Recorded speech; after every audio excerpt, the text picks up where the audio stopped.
Northeast Alternatives presents 13 Folds Live on Lemonadio.com. Sponsored by Turptown Throwdown, Vape City, Wonderland Smoke Shop, and Northeast Alternatives, the most awarded dispensary in New England.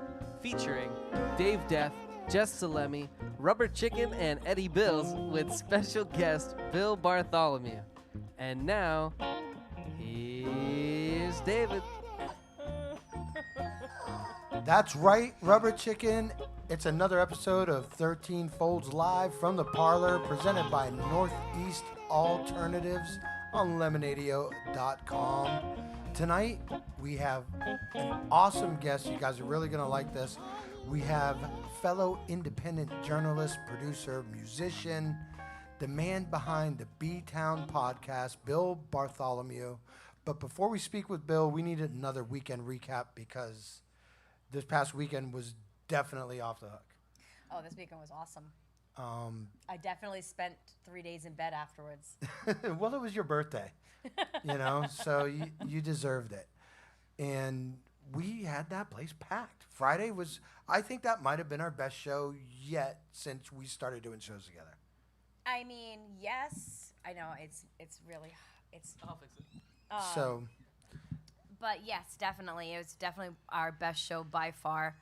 I mean, we've had fun shows, and I'm not saying that was like the most fun or anything, but listen, as far as like turnout. Between the vendors, the fire spinners, the music itself, I mean, just on top of each other, it was fantastic. People were just perfect angels, I have to say. For a show like the one that we put on, everyone was... There were no issues. Everybody was friendly. And, I mean, everybody's always friendly at our shows. That's the thing. I mean, it's the last time you'd be a show with a bunch of dudes smoking weed and stuff where it's like anybody started trouble. They can't fight their way out of a wet paper bag if they're high. But, yeah, we had that place packed. I was pumped. It was good. I actually brought Max down there with me, my 5-year-old, when we were setting up. Yeah, he was not there for the show. Not for the show. Just so everyone knows, he was not there for the show. And I just wanted him to see what we do because he's always like, I'm setting up, I'm leaving, he's going to bed, I'm going to do a show, and, I come back late, he doesn't see me till the next morning, and he's like, what kind of shit are you into, Dad? So I was like, all right, let me show you what kind of shit I'm into. And then after we left the hookers, we went to the show. Right. And he told me, I'm like, Max House School sucks. Normal 5-year-old.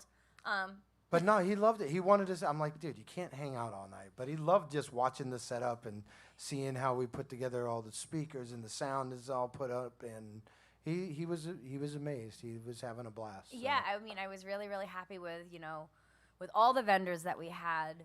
And the crew, man. And the crew that we have. I mean, platforms. I feel it's just one of those places where you just. Everything just comes together and everyone works It's together. where the magic happens. It is. It's so magical. Did you have Rubber Chicken? Did Rubber Chicken come to the show? Rubber Chicken was not at the show. Ah. I couldn't babysit him. I was afraid I would lose him. So, speaking about shows, we are postponing the Big Vafangul, and we're actually gonna push that back until October 23rd.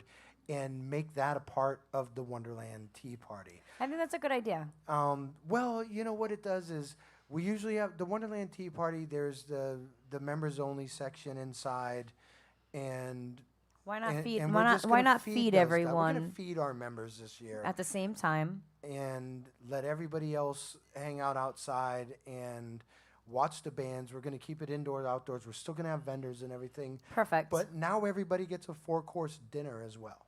Mm-hmm. So that should be fun.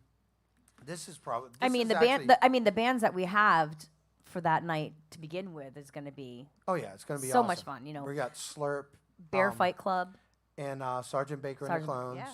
So I mean, it's always the most fun show for me, anyways, because it's Halloween, and everybody needs to dress party. up. Well, we're doing $100. We're all dressing up. Award for $100 award for best costume. I already have my costume. I know what I'm gonna be. I don't have it yet. Well, do you have your costume yet? You know what? I didn't wear a costume last year. You have to wear one this year. Well, the whole team is dressing up. I gotta think about it then. Same with you, Eric. I'll think about it. The whole team is dressing up. A costume. Maybe I'll go as Eddie Bills. I'll go as Dave Death. Dude, it would be awesome. I'll have to grow out my beard. I don't know. I'll just have like 6 Jack and Cokes. The rest of the team really wants us to stay in. I know they want us to keep with the Alice in Wonderland theme. I know. I'll be the hookah smoking caterpillar, and I'll just. Well, I think I'm going to be the Cheshire Cat, because I was the Mad Hatter last year. Were you there last year? No, I worked at the Pump House last year. Oh, awesome, yeah.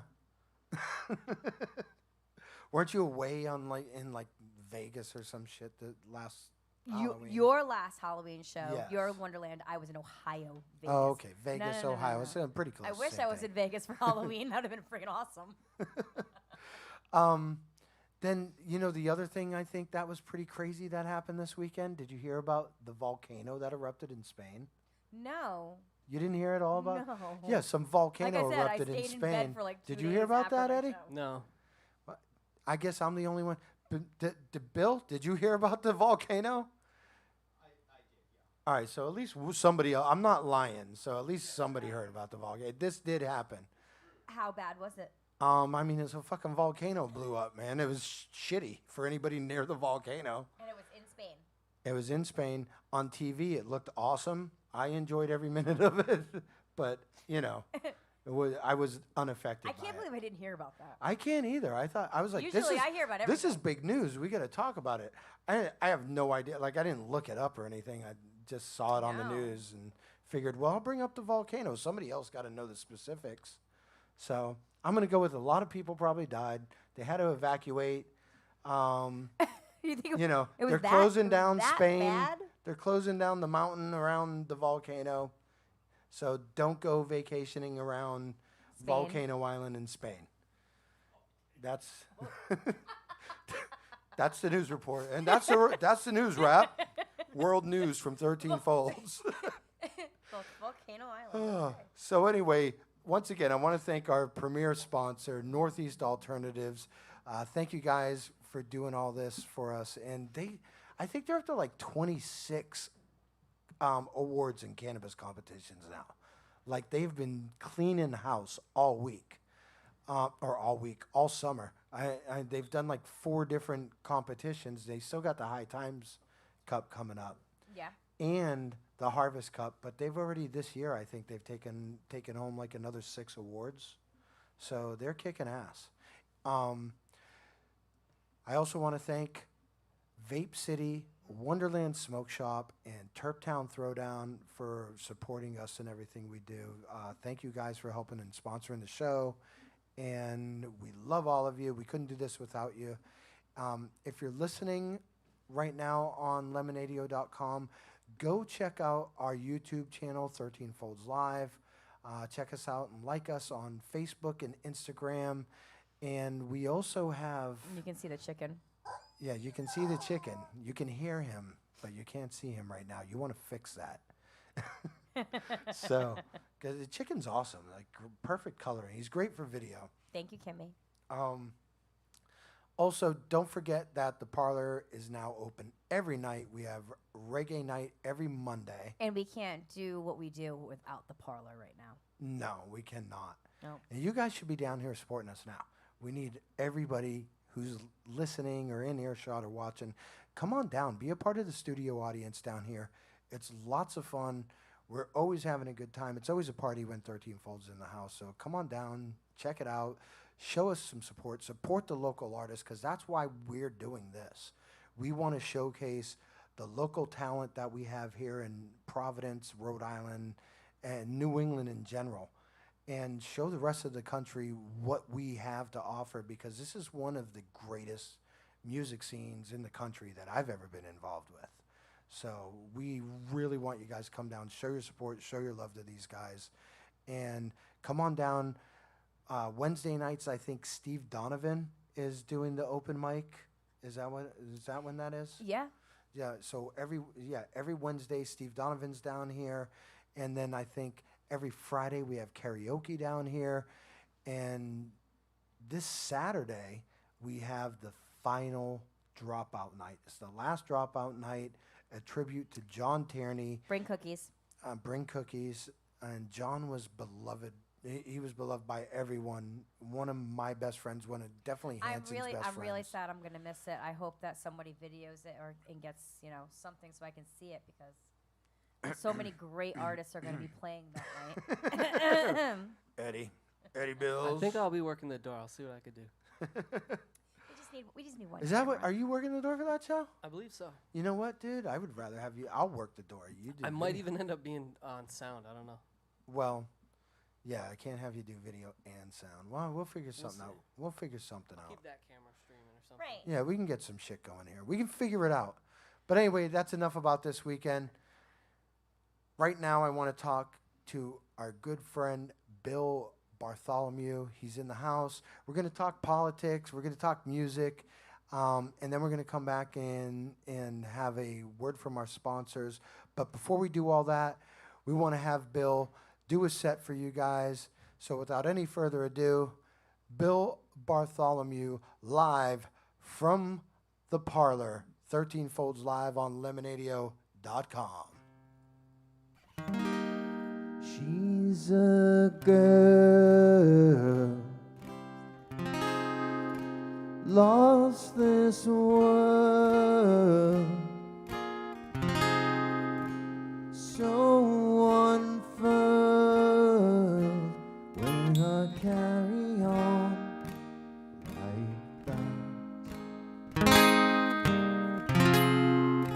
Lonely one, lonely one, I'm an ex, so complex,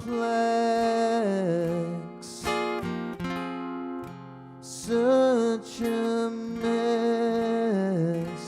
when I carry on like that. Lonely one, lonely one, when she wakes me from my nest, pulls against my pillow, she's a girl lost this world, so I turn in the valley like that. Lonely one, lonely one, lonely one.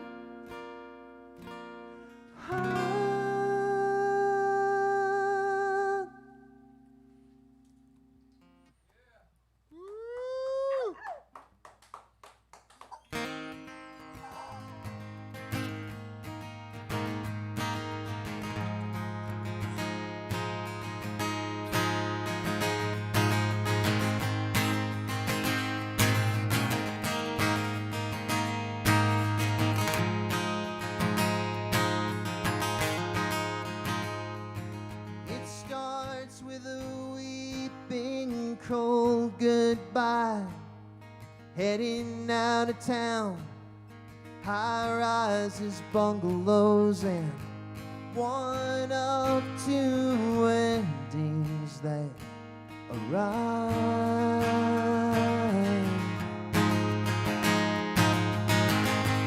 Hold still the least inclined, satisfy the time, wide-eyed and wondering what all that creation won't define.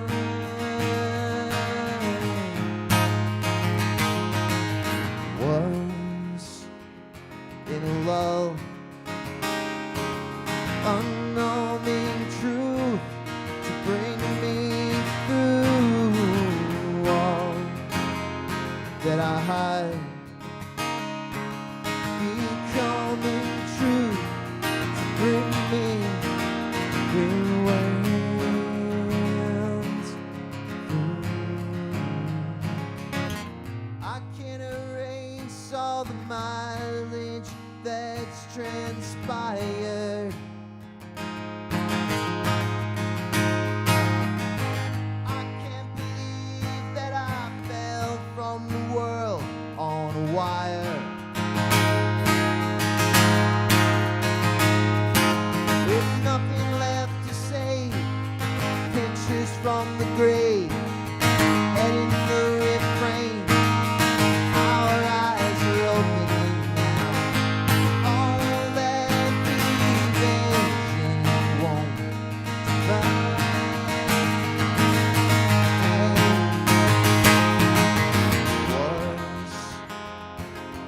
love. Unknown and true, bring me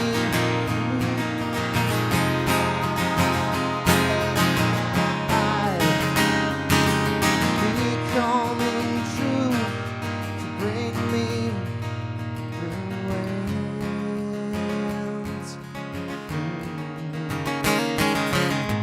I can't erase all the mileage that's transpired.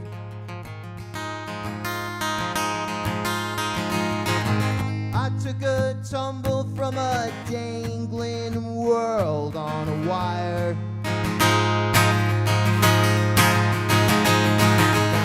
Reaching down like every desire.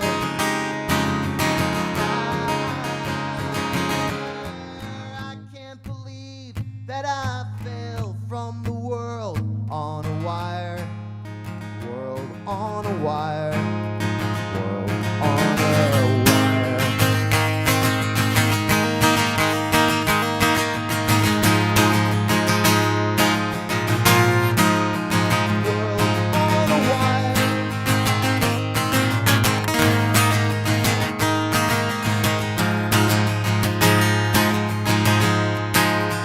World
Northeast Alternatives is Massachusetts' most awarded medical and adult use dispensary, located in Fall River, Mass. Now serving adults 21 plus from all states with a valid ID. Visit their shop at 999 William S. Canning Boulevard, Fall River, Mass. Or visit their website at anyalternatives.com to see their full menu.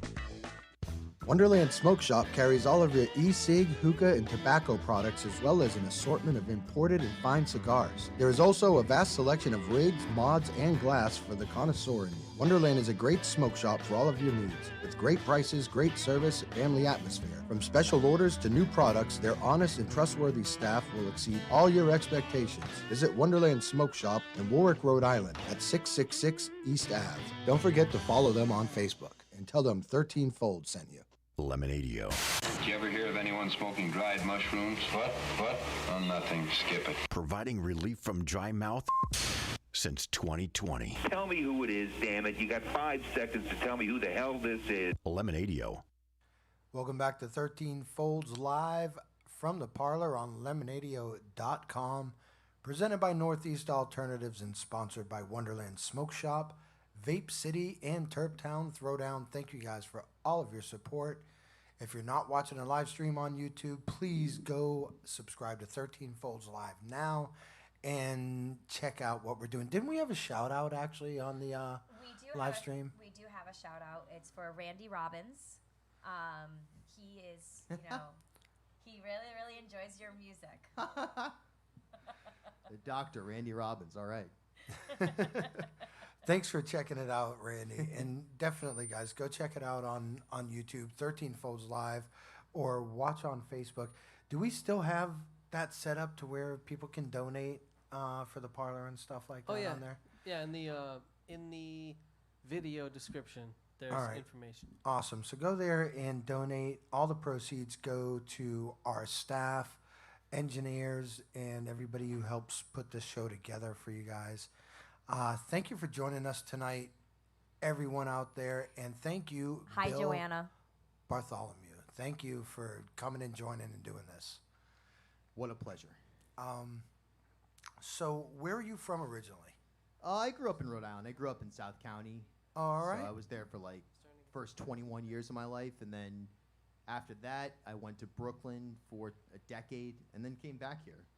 Yeah, Rhode Island. We were just talking about that the other night. Rhode Island seems to suck everybody back after a couple of years, and I mean, we're talking about we're kind of lucky because the music scene and the art scene around here, and just entertainment-wise, as far as locals, it's such a phenomenal scene, and people will leave for a while, but they always come back, and we always get to enjoy those, great music and great entertainment here. It's awesome. It's a phenomenal scene to be a part of, anyways. Yeah, it's a really generative kind of scene that, like things are spawned from other ideas. It just kind of keeps building on itself.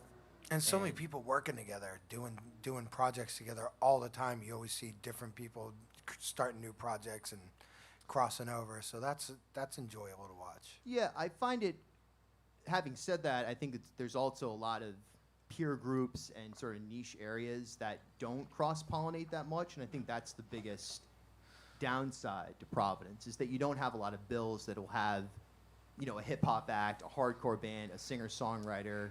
We've talked about this. Yeah. I've talked about putting a bill together, and just, putting all different genres together. Why not? Yeah, Justin Marcotte and I have done some shows like that in the past.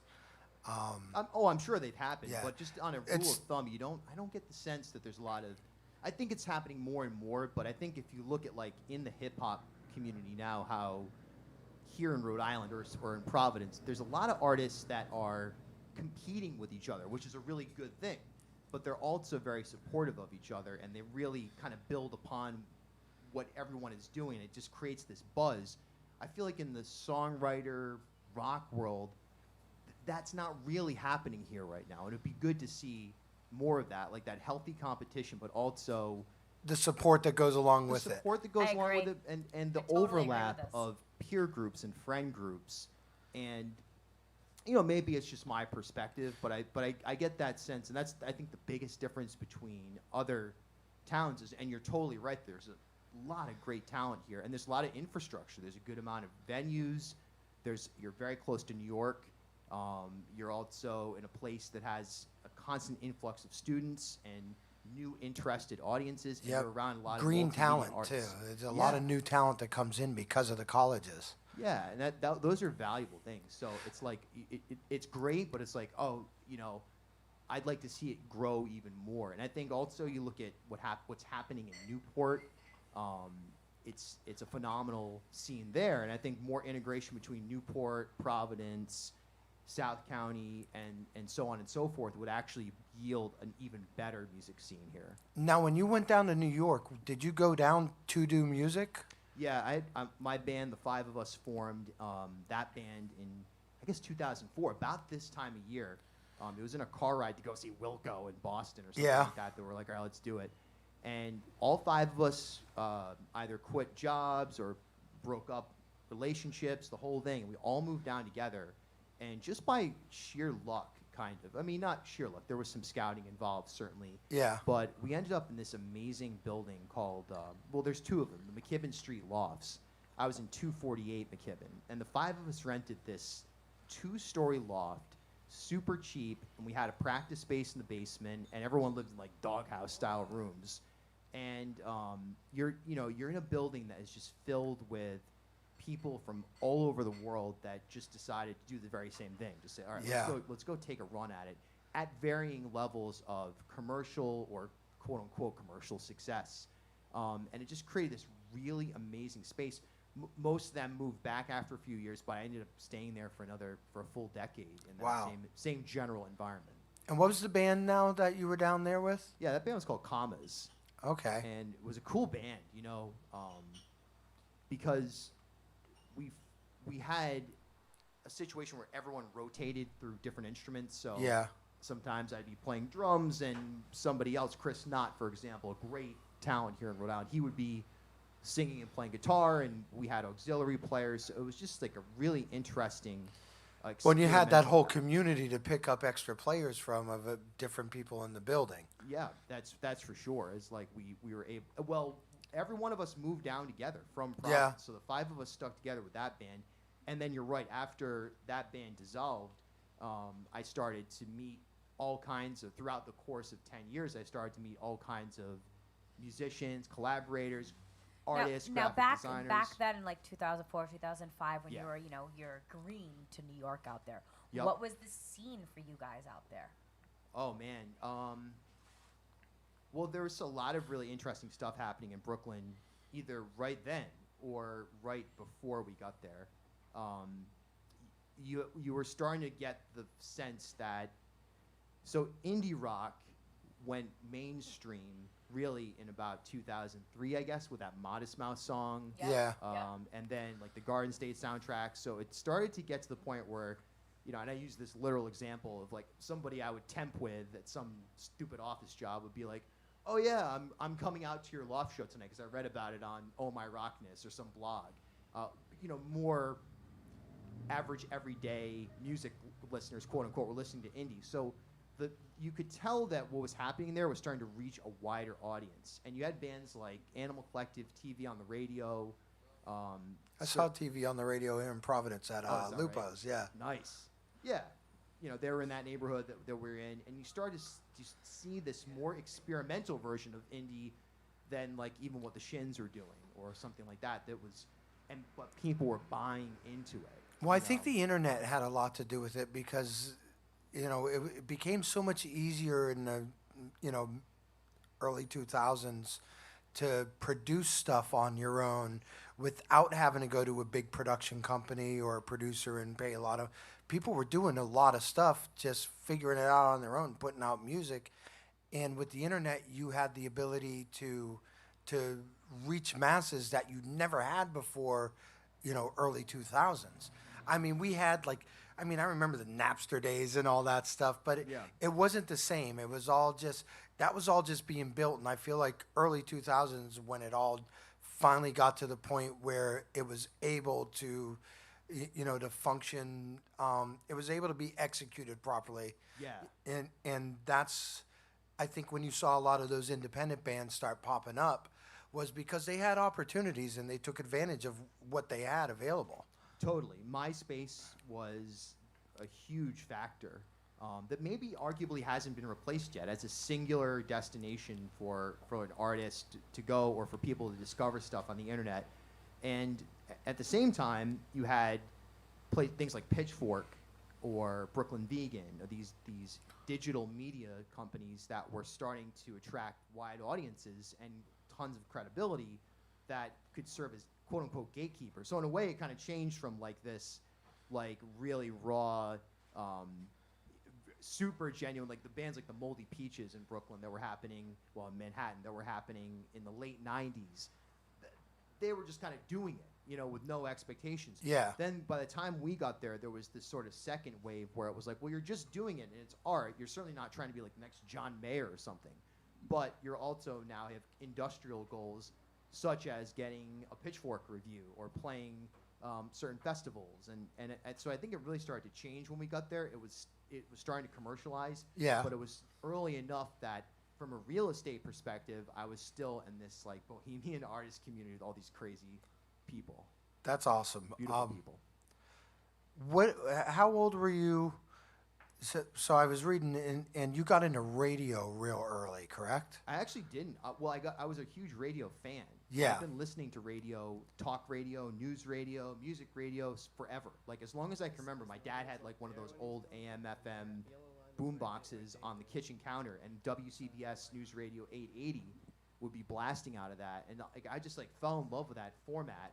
And then WBRU really was like, I miss BRU. BRU was essential for so much of us. It was a centerpiece of vibe. You know what that BRU syncing up with the living room / Lupo syncing up with Newberry Comics. Yes. Syncing up with some kid that's like smoking a cigarette on the turf field across from your high school, but like knows what's going on. Like all these things were happening at once, and it the music eventually became kind of cheesy towards the end of BRU, but there was a point in the 90s that I was able to like understand like kind of indie-ish alternative rock, and it was mainstream at the same time. And that was the beauty of that type of radio. Well, and you were saying I had read when I was reading up on you that you were into the fact that you were into talk radio as well, which is usually a lot of younger people aren't into talk radio. Yeah, most people probably aren't. You know, I mean, I listen to it. Usually if I listen to the radio, I'm listening. Well, if anybody listens to the radio anymore, it's rare, because all the music is so easily accessed through apps and stuff like that. I almost feel like there's no need for the radio anymore. When I do listen to the radio, it's to listen to talk radio now. Hell yeah. I think I'm the only one who listens to regular radio. What station do you listen to? B101. Oh, B101. I thought you almost had me on Light 105. And 103.3, What's the that? Massachusetts station. Oh. But they play everything. Yeah, I know what you mean. Every single genre. It's never like one or the other. It's every single genre. Yeah, really mixed format. Yeah, I like that. No, it's interesting because the numbers are actually somewhat shocking. Of course, the overall radio audience is smaller than it was, as is the television audience, as is the the one-man show theater, with the gas lamp lighting it. Everything's evolved, but radio actually still is extremely powerful. And here, talk radio is I'm biased, but talk radio is still really, really relevant. It has a huge reach. Well, and that's the thing. I think it's almost more relevant nowadays because that's why people listen. Most people listen to the radio now is for talk radio or sports radio or politics. Well, it goes back to like with Howard Stern. Sure. I mean, I used to listen to Howard Stern when I was in college. Stern on our way to work in the morning or on our way to school in the morning. Yeah, or Opie and Anthony, or briefly. But I was more Howard and Stern. Yeah, Howard Stern girl. Howard's. It's interesting because I never really listened to Howard Stern ever growing up. Partially because I was so censored in the house I grew up, and it was actually like challenging for me to get to listen to BRU. It was for me. He was like early 20s for me when he was on Kix 106. Sure. In Rhode Island. Yeah, so. now Hot 106. Yeah, I've since gone back and listened and studied hours of Howard Stern, and it is incredible radio. There's hardly anything that can compare to it. Right. And I think that's what makes it so great. Well, back then it was, now everybody is shock value. Yeah. And back then It was. It Howard definitely was, yeah. Howard Stern was pioneering. He was putting his neck out there and pioneering it, doing stuff that nobody really took that route before. I mean, the closest thing to it, and this is way back, was like Wolfman Jack. Sure. And that's after him. I really can't think of anybody else. Before Howard Stern, in between him and Howard Stern, that really pushed the boundaries of talk radio. Yeah. And they did integrate music into it, and that was what was cool. But Howard Stern I don't think he would have ever really been Howard Stern without Robin next No, to him. yeah. Like, she was integral to holding that show together. Yeah, It that was whole awesome. show, and even Lang at one point, had a huge role there, and a lot of, it was a very, very amazing show, and Baba Booey. Baba Booey, yep. Now, you were also into you're also into reporting and journalism. When did you get into doing that? Well, really 2018. Okay. Was when, I mean, I've been into it my whole life. Like, you know what I mean? That has always captivated my interest as much as music or anything else. I grew up glued to Channel 10 and like total nerd. Like I never had a video game system. Yeah. I didn't do anything. I just watched Channel 10 and. But you really made a name for yourself in the past few years here in I Providence. appreciate it. I work full time at it. It's even when I wasn't getting paid. I was taking that hustle mentality to it and doing stupid jobs like refereeing soccer. Or I was delivering motif at one point. All this type of stuff. But I love it for sure, and I feel blessed that it has happened. You can get an interview with the governor, or Yeah. you Or the past chicken. 2 years, and Or the chicken. I think the chicken would be. More Rubber optimal Chicken these probably days. has some questions. I mean, I usually don't set any aside for him, but he's got his own. He's off the cuff. I'm sure he'll hit us up at some point during the I show. look forward to it. What's the biggest news story that you remember though, like the first news story growing up that impacted you as a kid?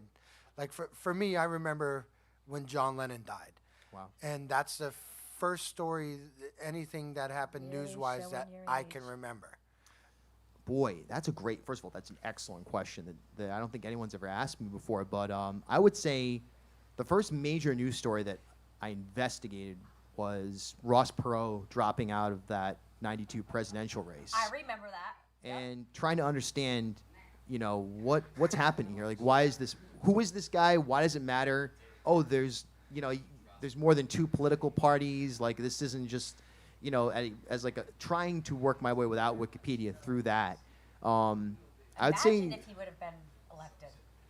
well, he actually probably could have been. In Right. hindsight, there was. He was close to it. I remember him being like it was major. Like, when he dropped out, it was a major thing because a lot of people expected him to put up big numbers for that. That's right, and it's fascinating stuff. But I'd say locally, Hurricane Bob was the first major story I remember, and then certainly the Oklahoma City bombings in '96. That was the first time that I started to understand like the role that news plays in terms of communicating to people, like important stuff, not that those other things aren't important, but Right. like here's what's happening, and you gotta, you should pay attention to this. You don't have to, but you ought to pay attention to this because I think affects your when I life. was in school, they brought the TVs in. And Yeah. Oh yeah. We watched all of that. I remember the space shuttle. When the space shuttle blew up, we were in school watching that shit on TV. Wow. Yeah. Yep. Yeah. I think most people from my generation that were kids watched that happen real time. Yep. Yeah. And we're like, whoa. And now we're learning that they were almost certainly alive after the explosion in the capsule Yes. detached from the booster shots and the booster shots, Christ, the booster rockets and the and fell to Earth. Right. And I've tried to imagine that at times, like, you know what I mean, like obviously it'd be horrifying, but it's also if you can somehow release yourself from like accept the fate that's happening, and then like that could be an interesting viewpoint. Not that I'd like to share it, but Well, also when I think they discovered that Decepticons had something to do with that. Jesus. Yes, I'm pretty sure it was something with Decepticons. I mean, I saw it on Wikipedia, or it may have been I don't know, one of those social Alex media Jones things. Yeah, Decepticons. heard it on the Joe Rogan podcast. It was Decepticons and Obama. Yeah, I believe it. I believe it. Actually, you know what? Let's talk about that. As an independent, Let's talk about let's talk about Awesome. Decepticons. That's why we're here tonight. That's why everyone's tuned in. As an independent journalist, Yeah. I want to get ridiculous now, but I'm not. I'm going to Get stay on track. I'm ridiculous. going to stay Get on track. We're ridiculous. not going to go off on Decepticons. Oh, okay. As an independent journalist, like, what is your take on current news media? And it's like you got Fox, you got CNN, and it almost seems like, well, you know what? What's your take? Uninformed. I haven't had a television since I moved to Brooklyn. I know Yeah. who Tucker Carlson is. Like, I couldn't tell you who's on CNN or anything like that. Either. I don't watch any of that stuff. I think it's obviously dangerous. I was thinking on 9/11. I was on the radio and I was describing how on 9/11 you had Tom Brokaw on top of Rockefeller Center broadcasting with behind him the smoldering what became the pile, and that plus ABC and CBS also had similar reports. But that Brokaw report, it's worth watching if you have any interest in the human condition. But to see that delivery of what had happened and presenting that to the American public, I think that was the last time that we ever had a legitimate national news media. That moment, it ended there, and shortly thereafter, they were out.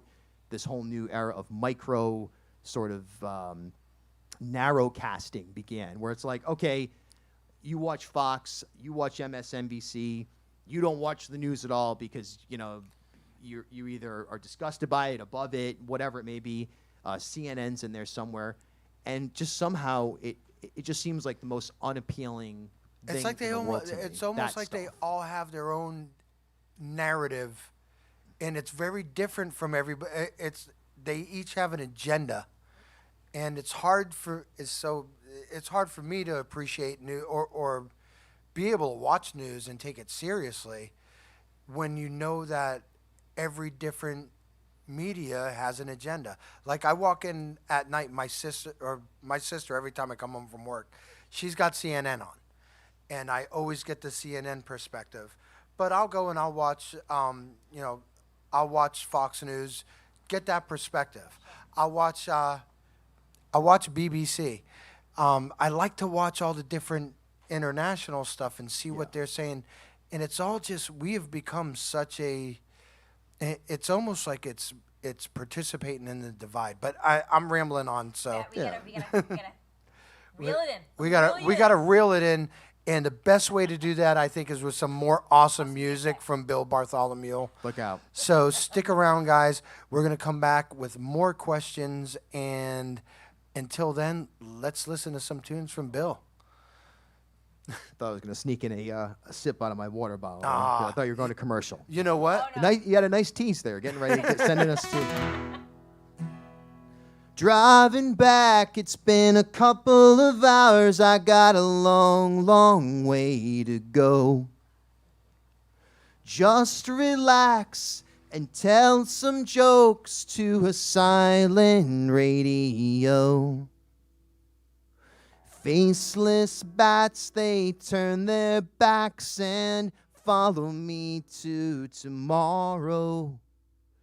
It's sort of like the end of time that I can't seem to borrow. And you know why it's come to this. Slightly out of the picture that I can't afford to miss. And you know why it's come to this. Like I never really knew you, and and I can rely on those that warn me. Going home, it's like a million minds that point me to the top. A country mile, a soft reminder, ancient work of art. Faceless bats with backwards hats, they follow me through my sorrow. The sun arrives, the grass reminds me I'm not really hollow. And you know why it's come to this. Slightly out of the picture that I can't afford to miss. And you know why it's come to this. Like I never really knew you, and I can rely on those that warn me. Can rely on those that warn me.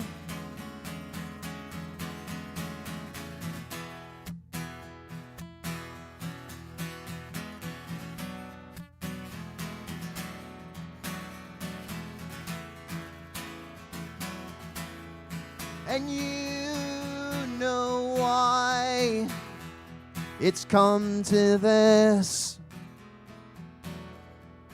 Like I never really knew you, and I can't rely on those that warn me.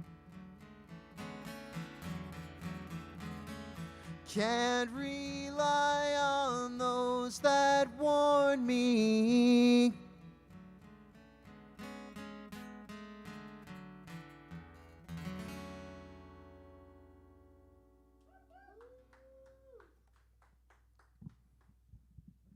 Thanks.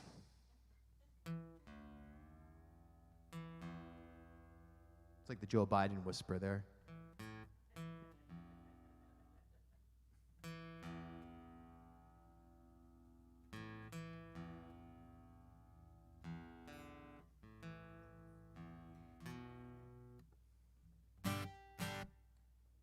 Is my guitar on, perchance?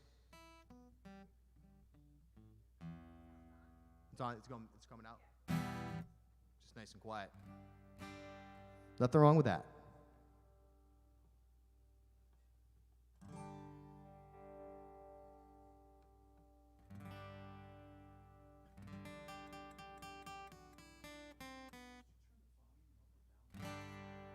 I don't believe so, but I'm turning it the opposite way right now just to see if. Oh, okay.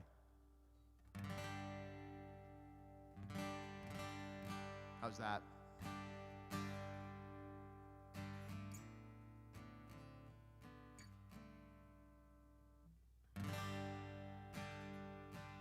Good? Cool.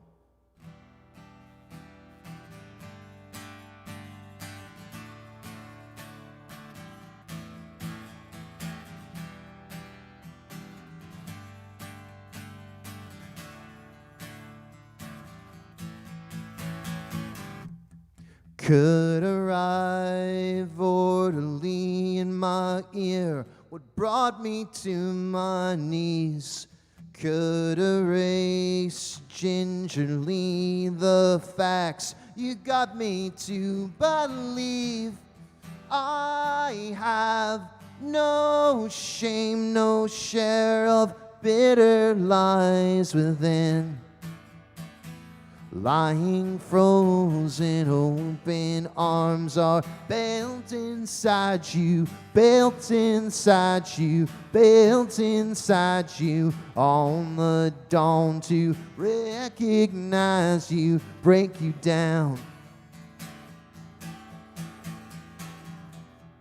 If I scattered like the winds of change, it brought me to achieve. If I tumbled down in spite of medicine gains, you got me to achieve. I have no shame, no share of bitter lies within. Lying frozen, open arms are built inside you, built inside you, built inside you on the dawn to recognize you, break you down.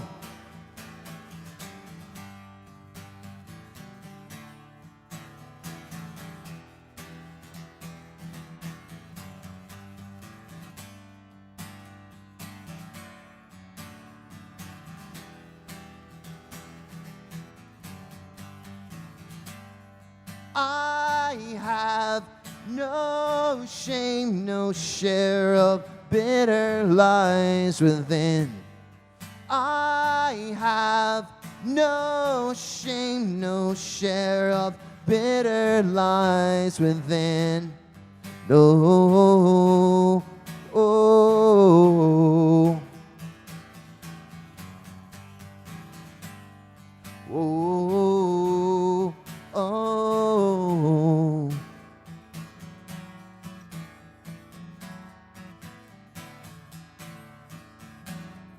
Open arms are built inside you, built inside you, built inside you on the dawn to recognize you, breaking down.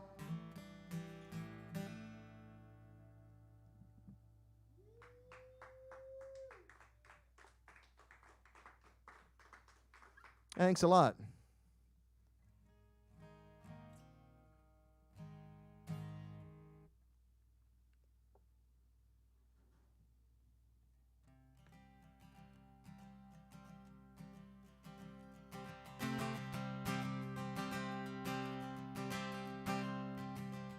If you're on the road to nowhere and it's pouring, don't let me down. Don't let me down. If you saddle up your horse but there's no rider, leave without a sound. Leave without a sound. If you're so inclined to love me, I think you are the type I would be forever in your eyes. If you stumble through the straight ways and the shadows, and your spirits are marred, your spirits are marred, I am halfway down the drain and I'm retiring my name. I am taking it all.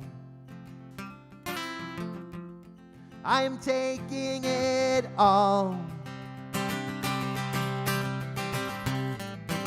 If you're so inclined to love me, I think you are the type I would be, or I would seem to reach in. If your soul decides to want me, I think you are the type I would be forever.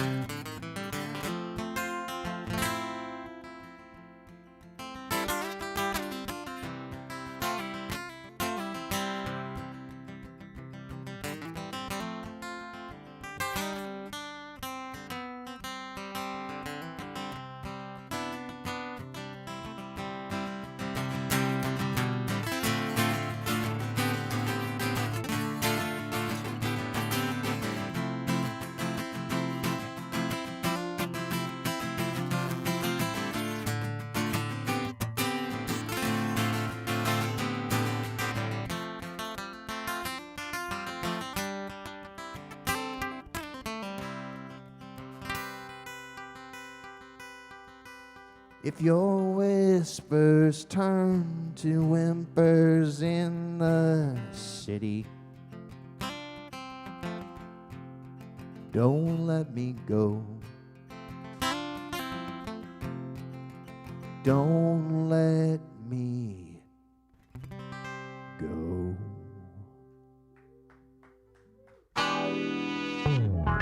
Northeast Alternatives is Massachusetts' most awarded medical and adult use dispensary, located in Fall River, Mass. Now serving adults 21 plus from all states with a valid ID. Visit their shop at 999 William S. Canning Boulevard, Fall River, Mass. Or visit their website at anyalternatives.com to see their full menu. Wonderland Smoke Shop carries all of your e-cig, hookah, and tobacco products, as well as an assortment of imported and fine cigars. There is also a vast selection of rigs, mods, and glass for the connoisseur in you. Wonderland is a great smoke shop for all of your needs. With great prices, great service, and family atmosphere. From special orders to new products, their honest and trustworthy staff will exceed all your expectations. Visit Wonderland Smoke Shop in Warwick, Rhode Island at 666 East Ave. Don't forget to follow them on Facebook and tell them 13 Fold sent you. Lemonadio. Did you ever hear of anyone smoking dried mushrooms? What? Oh, nothing. Skip it. Providing relief from dry mouth since 2020. Tell me who it is, damn it. You got 5 seconds to tell me who the hell this is. Lemonadio. Welcome back to 13 Folds live at the Parlour on Lemonadio.com. And before we get back with Bill, we just got to do a few events that we got coming up. Summer is officially coming to an end. What is it, next week? Is it next week that it's done? No, I it's thought actually Memorial this Day. week. Is it this week? It is. Man, so summer's over, but we still got a lot more music and entertainment coming. And what do we have in store for the next big shows? So it looks like we have on Saturday, September 25th, our very own Chris Hansen will be hosting the Last Dropout Night. A tribute to trebuchet. Can we not? We're stop. we're gonna catapult people on stage. Here we It's go. gonna be awesome. All right, so a tribute to John Tierney right here at the Parlour. This is going to have some amazing musicians performing, including Jay Burnt, Spaga Hash, Josh Willis with Green Sabbath, Nick P., Chris Rosenquist, Christian Calderon, Gregory Rourke, Matty O, Nate Cozzolino, Becca Nevere, Stephen Piva, Steve Naveed. Donovan. Can you just stop? I Naveed. can't help but make fun and like mix up the names now because I keep looking at you Well, in the it's all corner of my eye, and it's all I can see you spelled check. laughing at me. Changes shit too. Half the things And Chris in there. Hansen, stop laughing at me. And Chicken is going to make a special appearance at that show, I think. Rubber Chicken 69 in the house. It is in his it's- house. Where do we get No, 69 Saturday from? is not the 25th. It's the 26th. Is it the 26th? No, I'm pretty sure it's the 25th. No, you are the right. It's the Yeah, I am. What the is right. going on the 26th though? We were supposed to have the big Oh, Vafangul. that's right. So Saturday, October 2nd, our good friend Mike Clinton is throwing Croptoberfest. Croptoberfest. Yeah, Croptoberfest. That's what I said. Out in Camp Timberland Trails in Tolan, Mass. You read that Where is correctly. Tolan, Mass? Tolan, Mass is way the fuck out there. That's where it is. I've never heard of that before. This is the first time like really reading It's right on the this. Connecticut Mass border out Western Mass. It's an awesome place. Actually, I think it's like 40 acres of land out there. And he's got Damn. camping, vendors. Are we going to that? I don't think I can go. I want to go, but I think I have I'm the not kids going that if you're not weekend. going. Okay, And so, it's a camping thing. I so don't do this the event camping. has overnight camping, vendors, workshops, glass blowing, educational seminars, music, food, and boasts. Yes, it boasts. It boasts. You know No, what? Make up words. I can't. We need to do editing a little bit more. Hey, it's It boasts one of the best cannabis competitions in New England, the Commonwealth Cannabis Cup.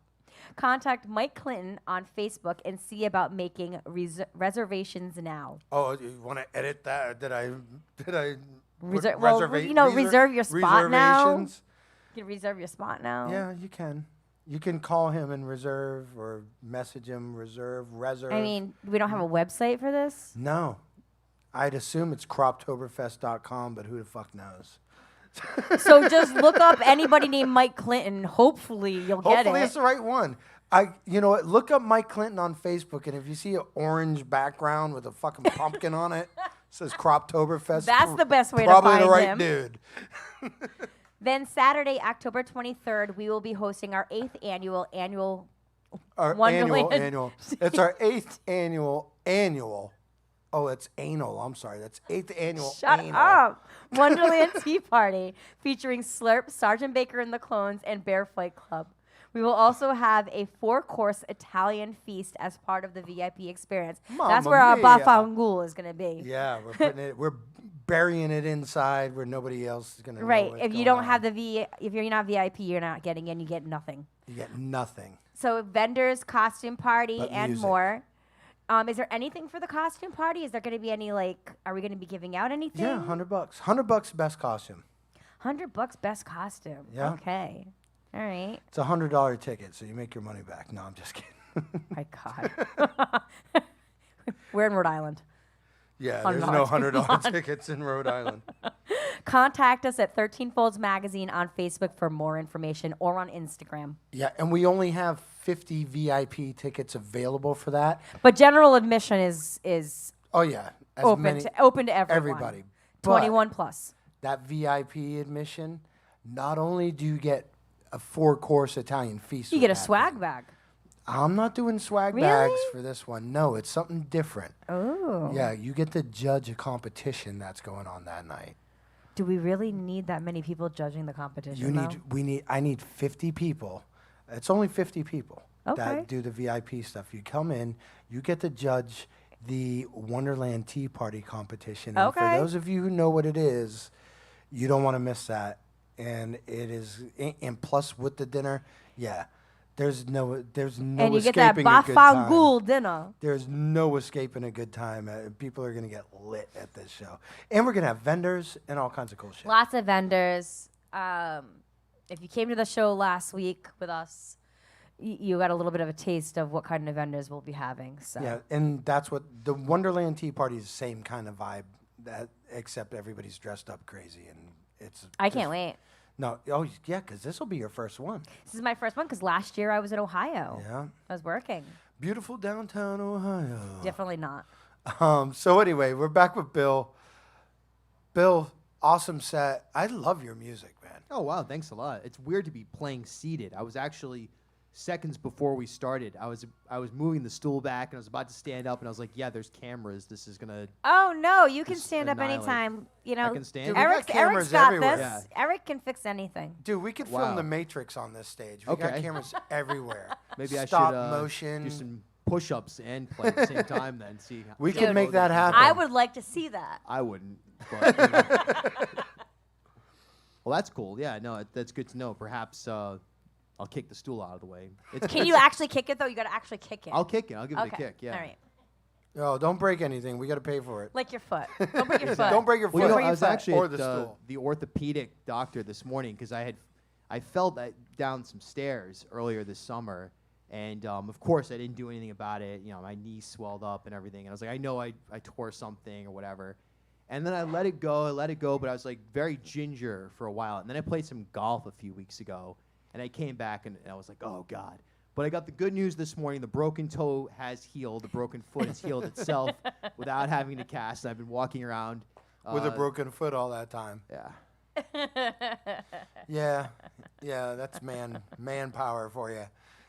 That's idiocy for you. I'm glad it's lucky it's not deformed. I got these shoes though that are they're pretty nice sweet. kicks. They're Hoka's. I have a Hoka in my trunk. Oh, I bet you do. Yeah. Do you? You Yeah. drive around with that. Well, yeah, she's gonna.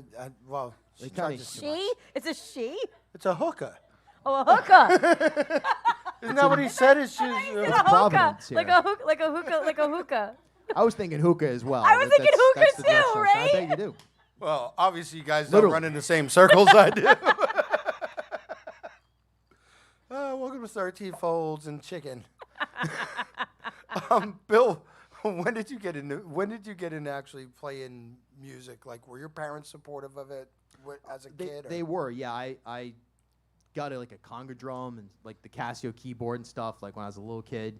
And I got like a yard sale guitar, and I actually made my first tape in like 6th grade or something like that, and had started playing in original bands. Really, I started as a drummer, but then I started writing songs and playing in original bands when I was in like 10th grade. My dad was real supportive of it, especially helping me lug stuff to the living room, or we'd be playing the Met, at 1 in.the morning on a Monday. None Met of us were behind Lupo's, right? the Like Met the on, old on Met. Union, yeah, and yeah, totally, or the living room or whatever, or the station, quite frankly, and.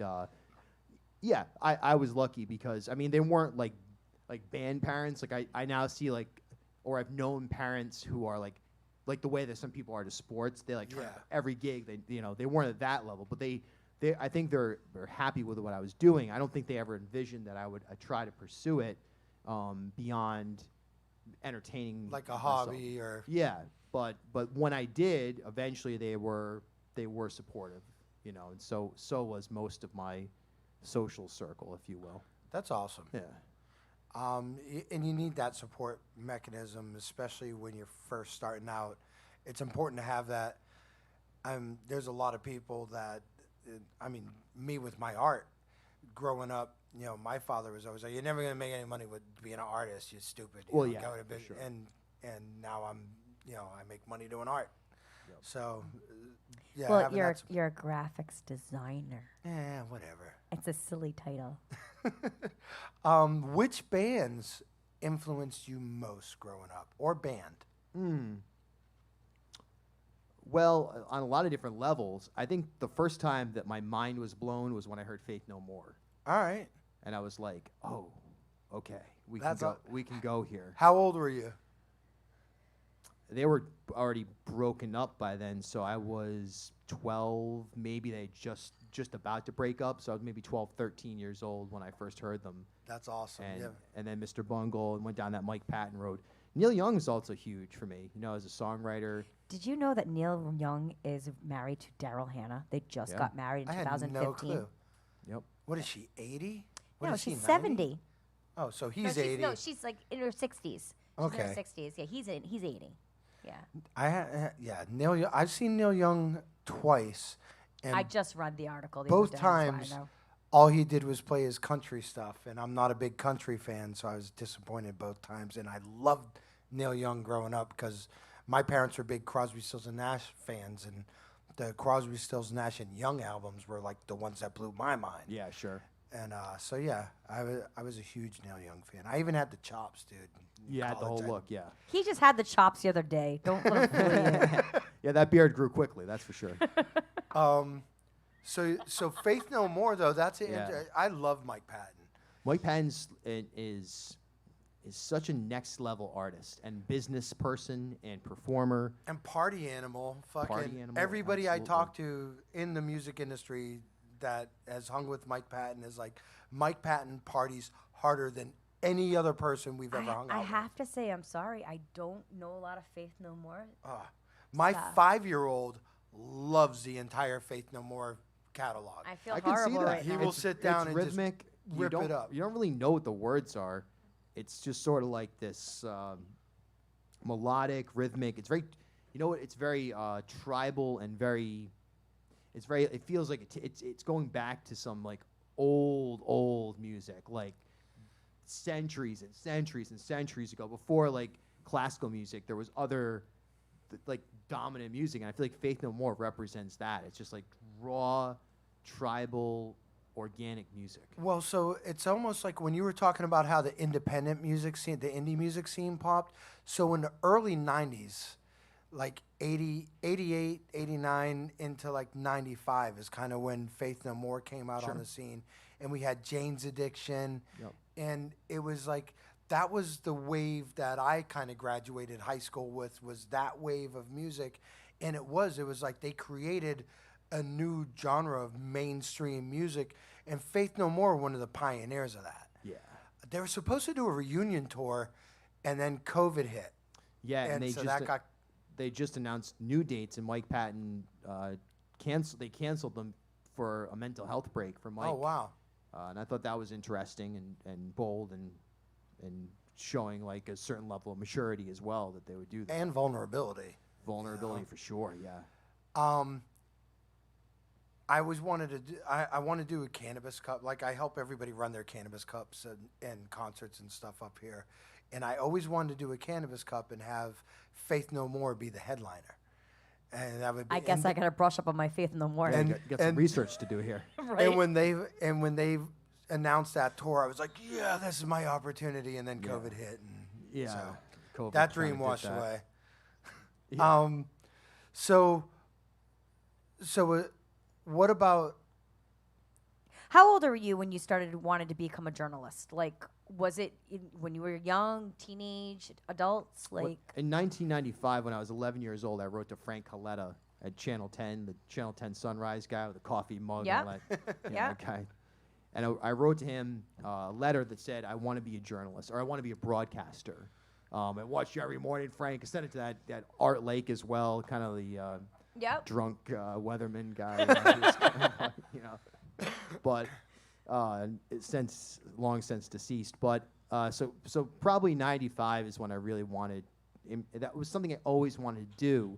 And when I went to URI, and when I got there, I enrolled in, majored in communications because I thought that would be like, all right, this is my fast track to broadcasting. But it turns out that it was just like classes they like stuck like the football players, whatever. Like, you know, it was like a I mean, there's a lot of great football players. Extracurricular activity. It was just like a way to get people college Yeah. credit that were there for non-academic reasons. You know what I mean? Mostly athletes and stuff. So, which makes sense because if you're going to be a professional athlete, I guess you got to be able to talk in front of the camera or whatever. Yeah. But the 1 in 5,000 URI athletes that would have that level.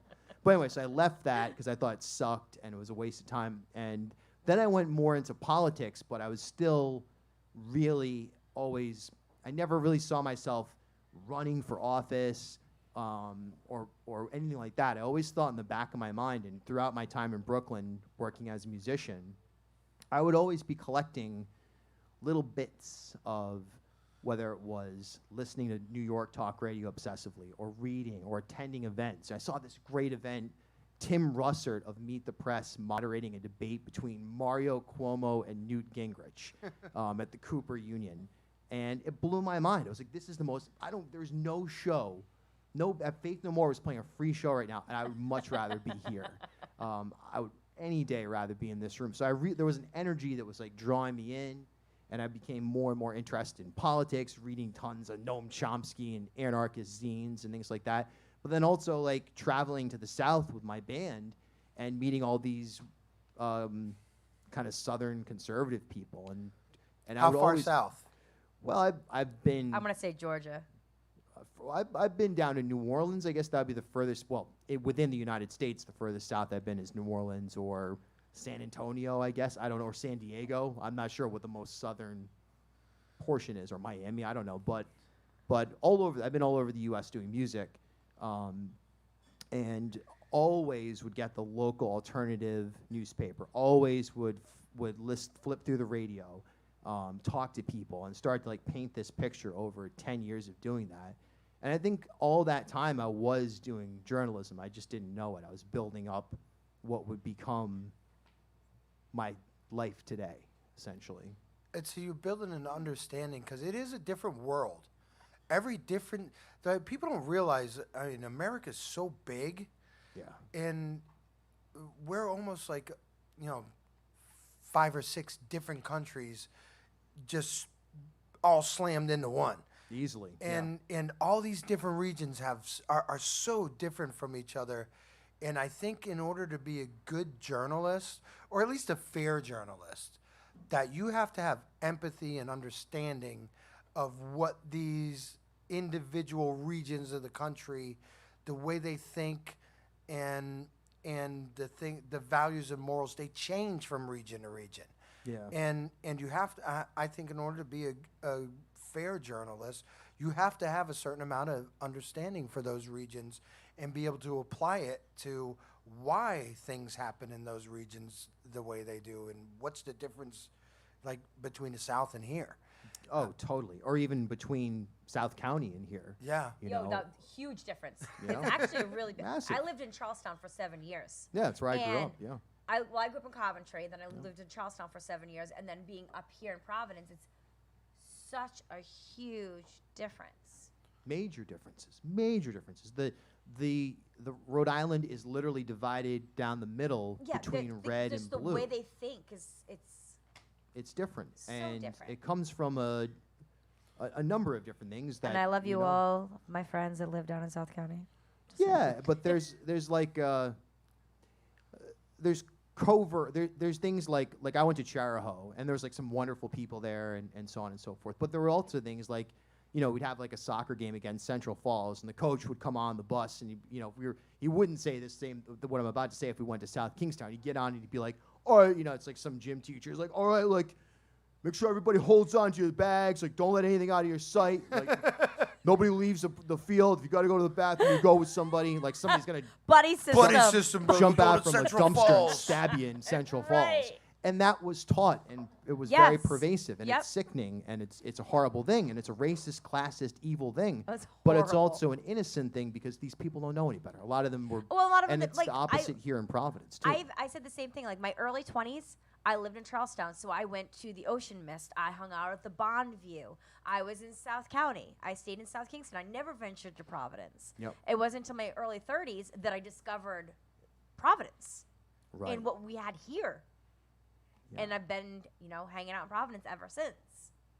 Yeah, and I think it's interesting too because there's people who are highly judgmental and critical of Agreed. more conservative leaning people in Rhode Island, and that is I mean, there are certain things that obviously that are associated with being further to the right that are totally, to me, just outrageous, unacceptable. But same at times with the left, and one of them is judging people without really understanding them. So I think that on a global basis, it's important to just wrap your head around. That's the good thing about being a musician, is that you really do interact with tons of people, or an artist of any kind. Right. It's part of the job is getting a better sense of who people are, animals are, how everything works. There's But let's a face it, narrative too. there. Rhode Island is one of those states where they are the tiniest state, but it's literally like you ask someone to go 2 towns over, and they got to pack a freaking lunch. Yeah, exactly. Yeah. We're not talking about Woonsocket chicken. He gets offended whenever anybody brings up Woonsocket. So Don't blame him. I don't think any of us would be talking about Woonsocket. it's chicken. You can't keep him in line. So We do have. we want to do another round of music and play some more songs with you, Bill, because We got so much more to talk about that's after why this. that's why we're and Bring I it love on. this interview because I usually don't get to talk politics and just perspectives with people, and especially independent. You have that. I want to talk more about your podcast and how you got into that when we come back. Cool. Yeah, because I want to get all that stuff in because you also have a show coming up soon, correct? Yes. Next. Here. ne- Here. Actually. No. In Providence, but not here. Not here. No, Yeah. I forget where it was. But it's with Lako. With It's at Becca, my loft. Becca. yeah. with Becca's band. Neveu. Neveu. Lako, yeah.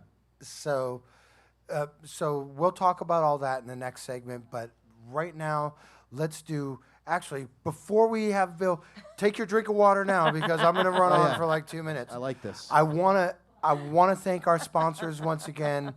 Northeast Alternatives, the most award-winning dispensary in New England, killing it on every level. And Vape City, our new sponsor from Mass. They got shops all over.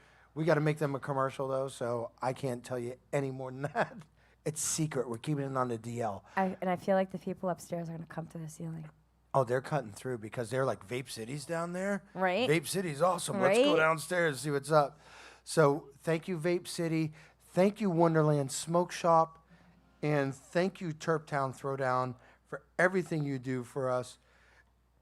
You're listening to 13 Folds live at the Parlour on Lemonadio.com. Yay.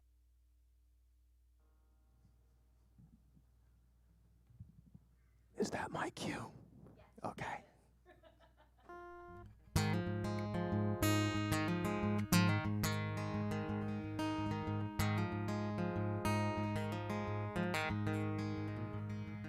I sent away for a treasure map. It came one day, it was bubble wrapped.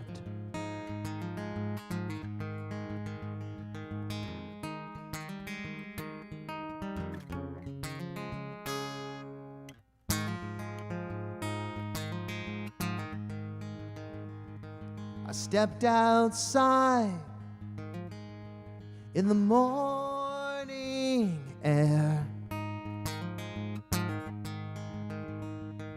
The trees were ripe and you were there.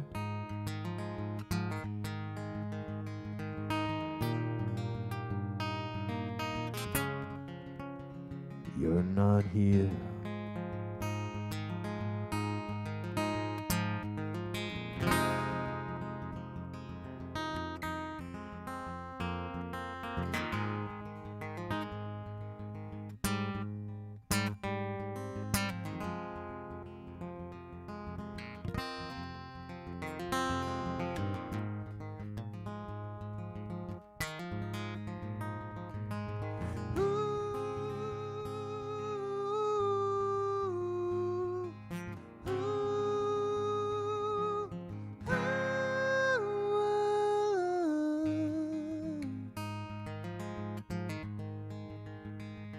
I fell asleep under Manhattan stars. When I awoke, I was in your arms.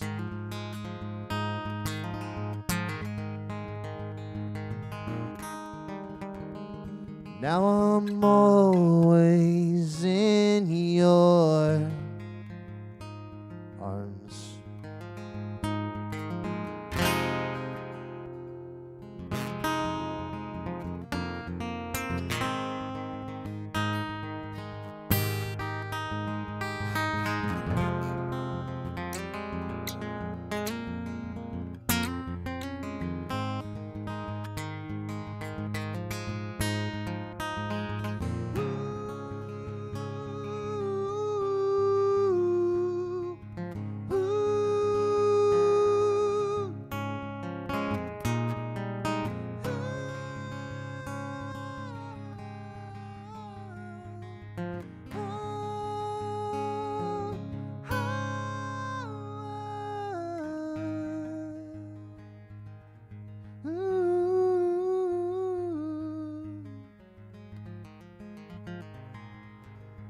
I sent away for a diamond ring. It came one day, too late.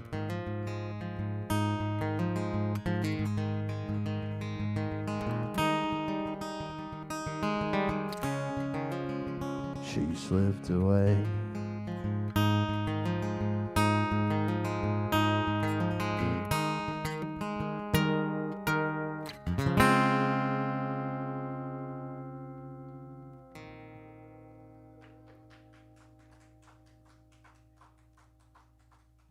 Hey, thanks.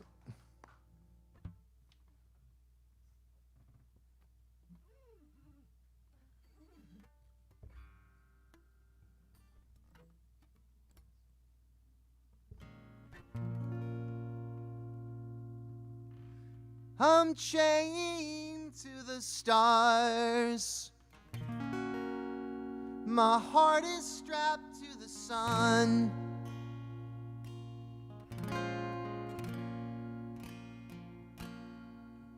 I'm chained to the stars. My heart is strapped to the sun.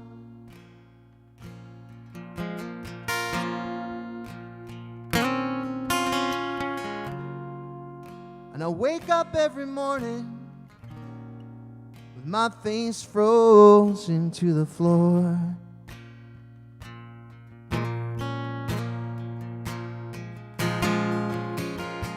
Cocaine, pretty baby.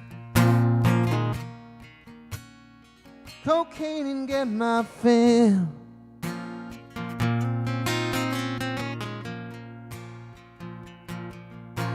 Cocaine, pretty mama. Don't say me nothing will.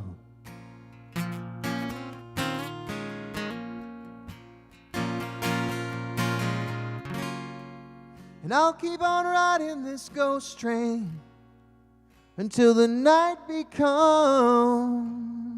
the day.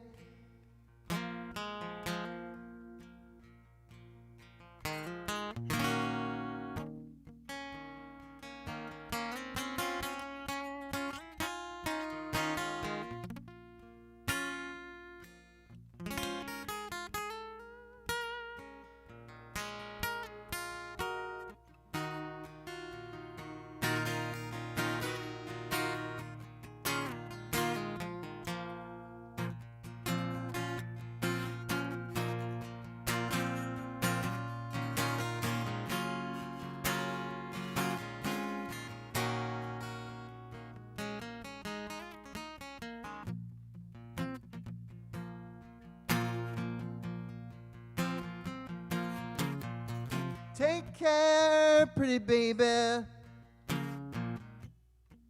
lest you fall in the face of pain.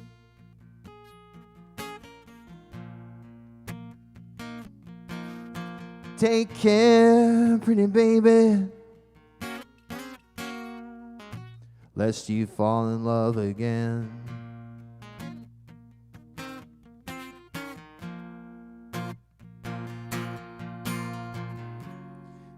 I'm just tired of running around this town, not a reason known by now. I'm chained to the stars.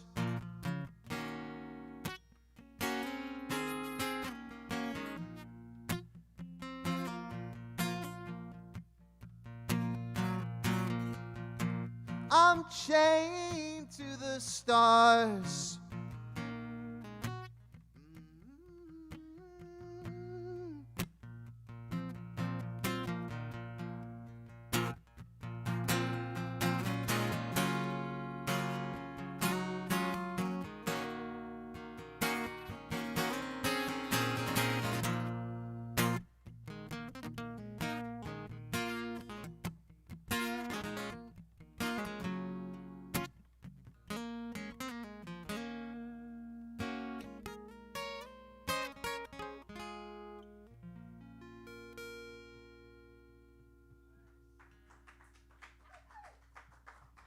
Hey, thanks.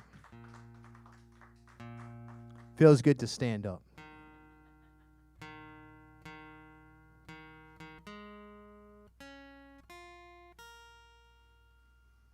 It's playing a bunch of old songs tonight that I was thinking about. You know, old to me, new to the chicken that's sitting right there.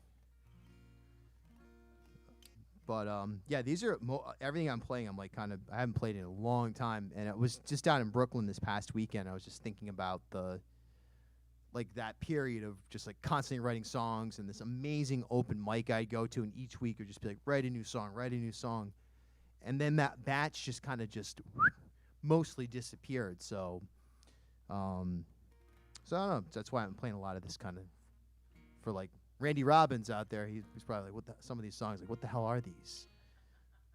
And they probably sound like shit, too. Yeah, he may be off. He may be in bed. Wake up, Robbins is right. Get some Mountain Dew. Do the do.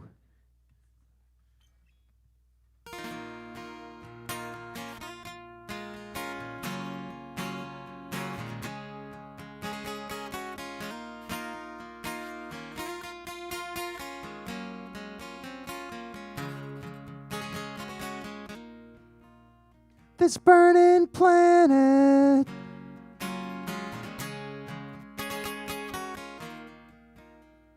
rifling their sound as one. that's within it.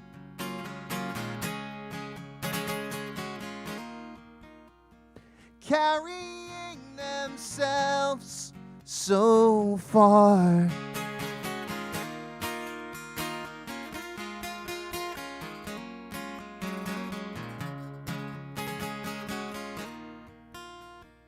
I work garden.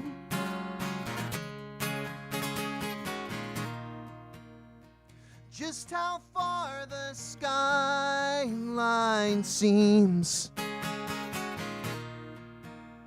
These enigmatic pieces of me, they all make the language of the world.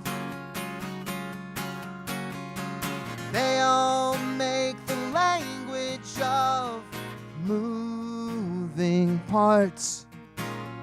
Oh, well within my mind, all eyes on us.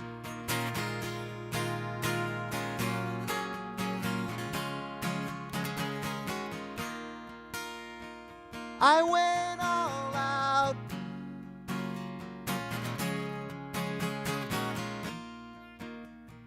Waited for the sky to fall. It's like the moment came and went. They all make the language of the world.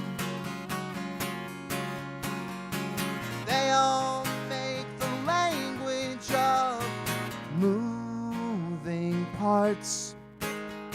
Oh, well within my mind, all eyes on us.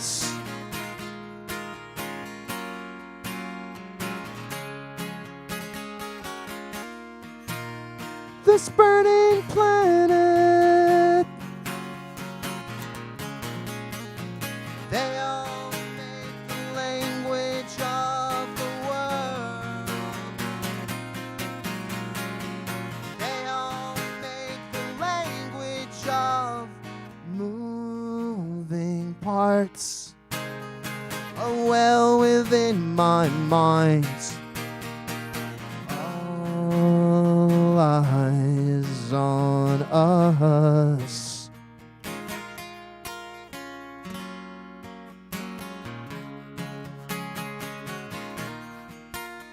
This burning planet,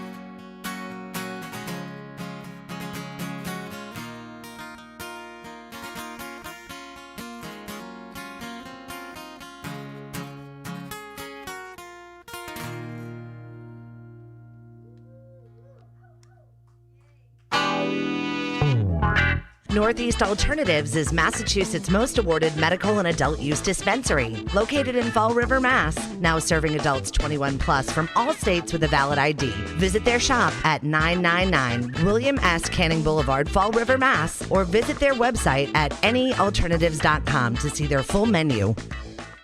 Wonderland Smoke Shop carries all of your e-cig, hookah, and tobacco products, as well as an assortment of imported and fine cigars. There is also a vast selection of rigs, mods, and glass for the connoisseur in you. Wonderland is a great smoke shop for all of your needs. With great prices, great service, and family atmosphere. From special orders to new products, their honest and trustworthy staff will exceed all your expectations. Visit Wonderland Smoke Shop in Warwick, Rhode Island at 666 East Ave. Don't forget to follow them on Facebook and tell them 13 Fold sent you.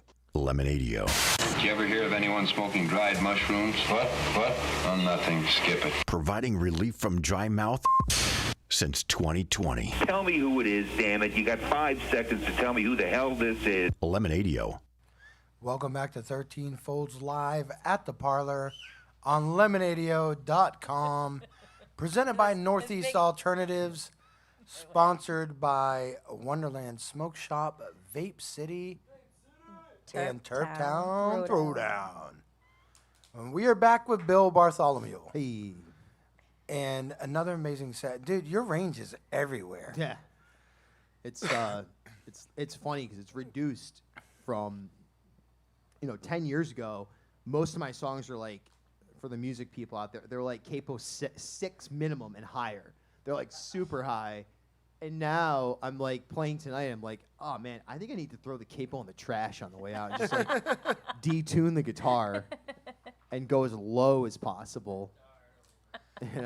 So, being into journalism and politics being important to you, do you bring a lot of that into your songwriting? Oh, no, kind of, not really. Not super like.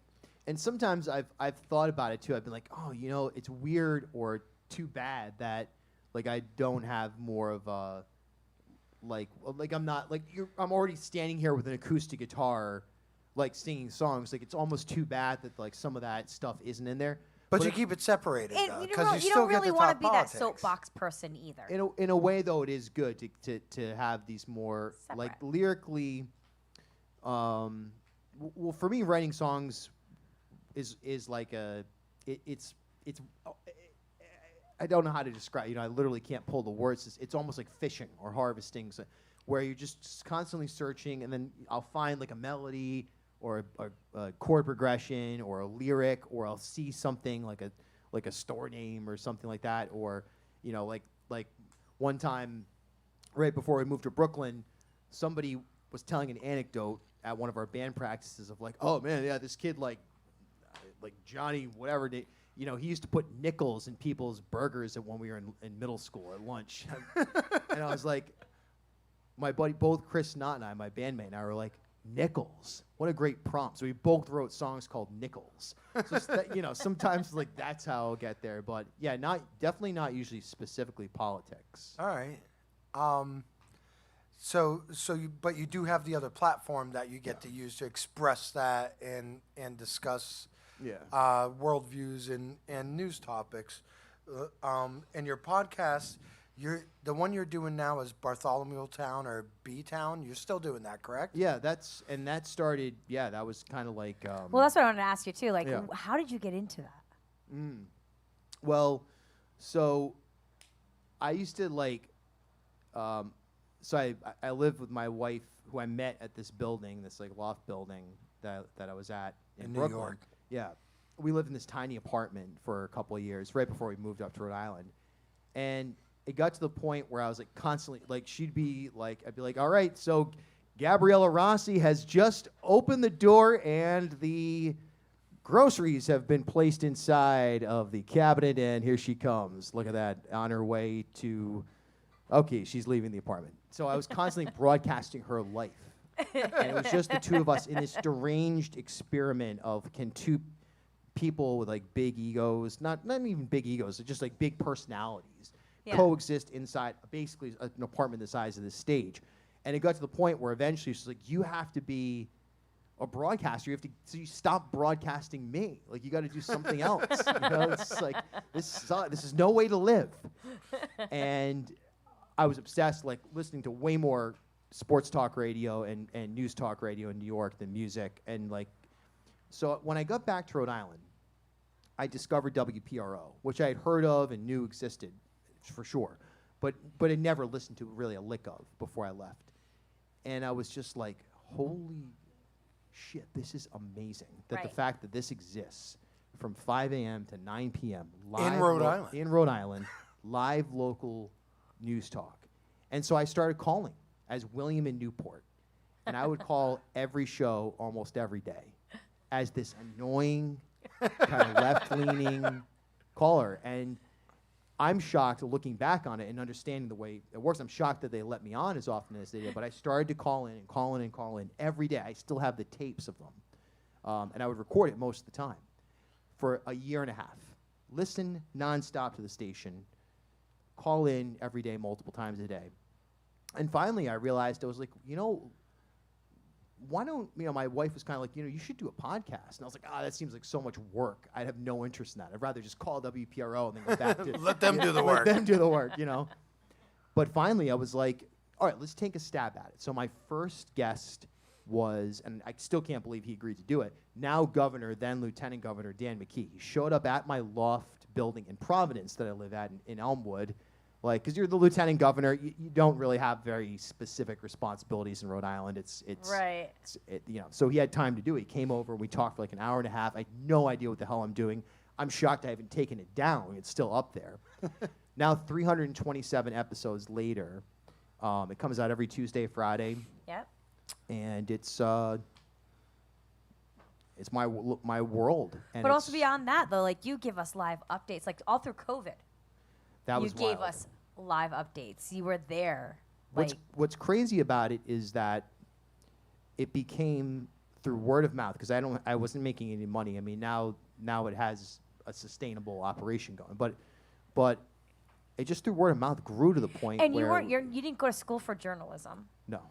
You don't. But yet you were in there questioning the governor, and you're asking the questions that we wanted to ask. You were the one doing it. I felt during COVID a very specific role that And you did it. I mean, I watched every single one. I wasn't expecting anything like that to happen. The fact that it became mainstream media as an independent platform, Right. and I became credentialed When to we go. had when we had the activism in Providence, and you were there with them too. It's crazy. I'm so thankful to the listeners. I'm so thankful to the people who have given me an opportunity. The other members of the media who are annoyed by me at times, but have also embraced They that must this be is happening. so annoyed with you. Because I think that, there's a real space for it everywhere. I think it's the most important space because that's He what we were gets- talking about earlier. That's and he what got to- we're missing is you're not a corporate puppet. He wasn't censored. You have no agenda. You just want to report news. And that's what people need nowadays, and that's what we're missing. And I think that's why there's so many people at odds. We've become such a divided country, and it saddens me because It is, yeah, it's sad. the news is supposed to be our freedom of speech, our representative to check. That's our checks and balances as citizens of the United States of America. You have the judicial branch and their government and everybody doing their shit, and they do whatever the fuck they want unless there's media that keeps them in check and says, hey, look what these guys are doing. But now everywhere you look, those media stations are pawns of the corporations and the politicians And a lot of running shit. And a lot of them are crumbling. They're literally crumbling from inside. Well, they should crumble, because this is what independent media is what revolutions are formed from. That is the most, and I think it's one of the most important jobs as citizens of the U.S. We have an important job. I mean, I don't report news. I make up shit about volcanoes. But I mean... You didn't make it up, though. It was actually Well, no, real. it really happened. I just made up you the do facts report around news, it. yeah. I knew there was a volcano somewhere in Spain.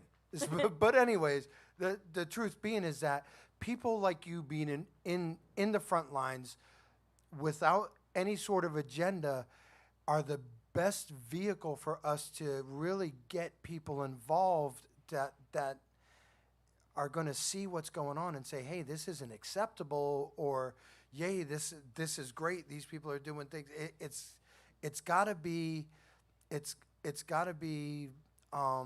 what's the word I'm looking for? You're the journalist. It's unfiltered. Yeah. And- Well, that's and- it. It's got to have, and media is. Look, in Rhode Island, there actually are people who do great work, and I think it's probably true everywhere. But the bigger the platform gets, the more corporate Yes. interests there are, the more money is being thrown around, and for sure, there's definitely limitations that I have seen.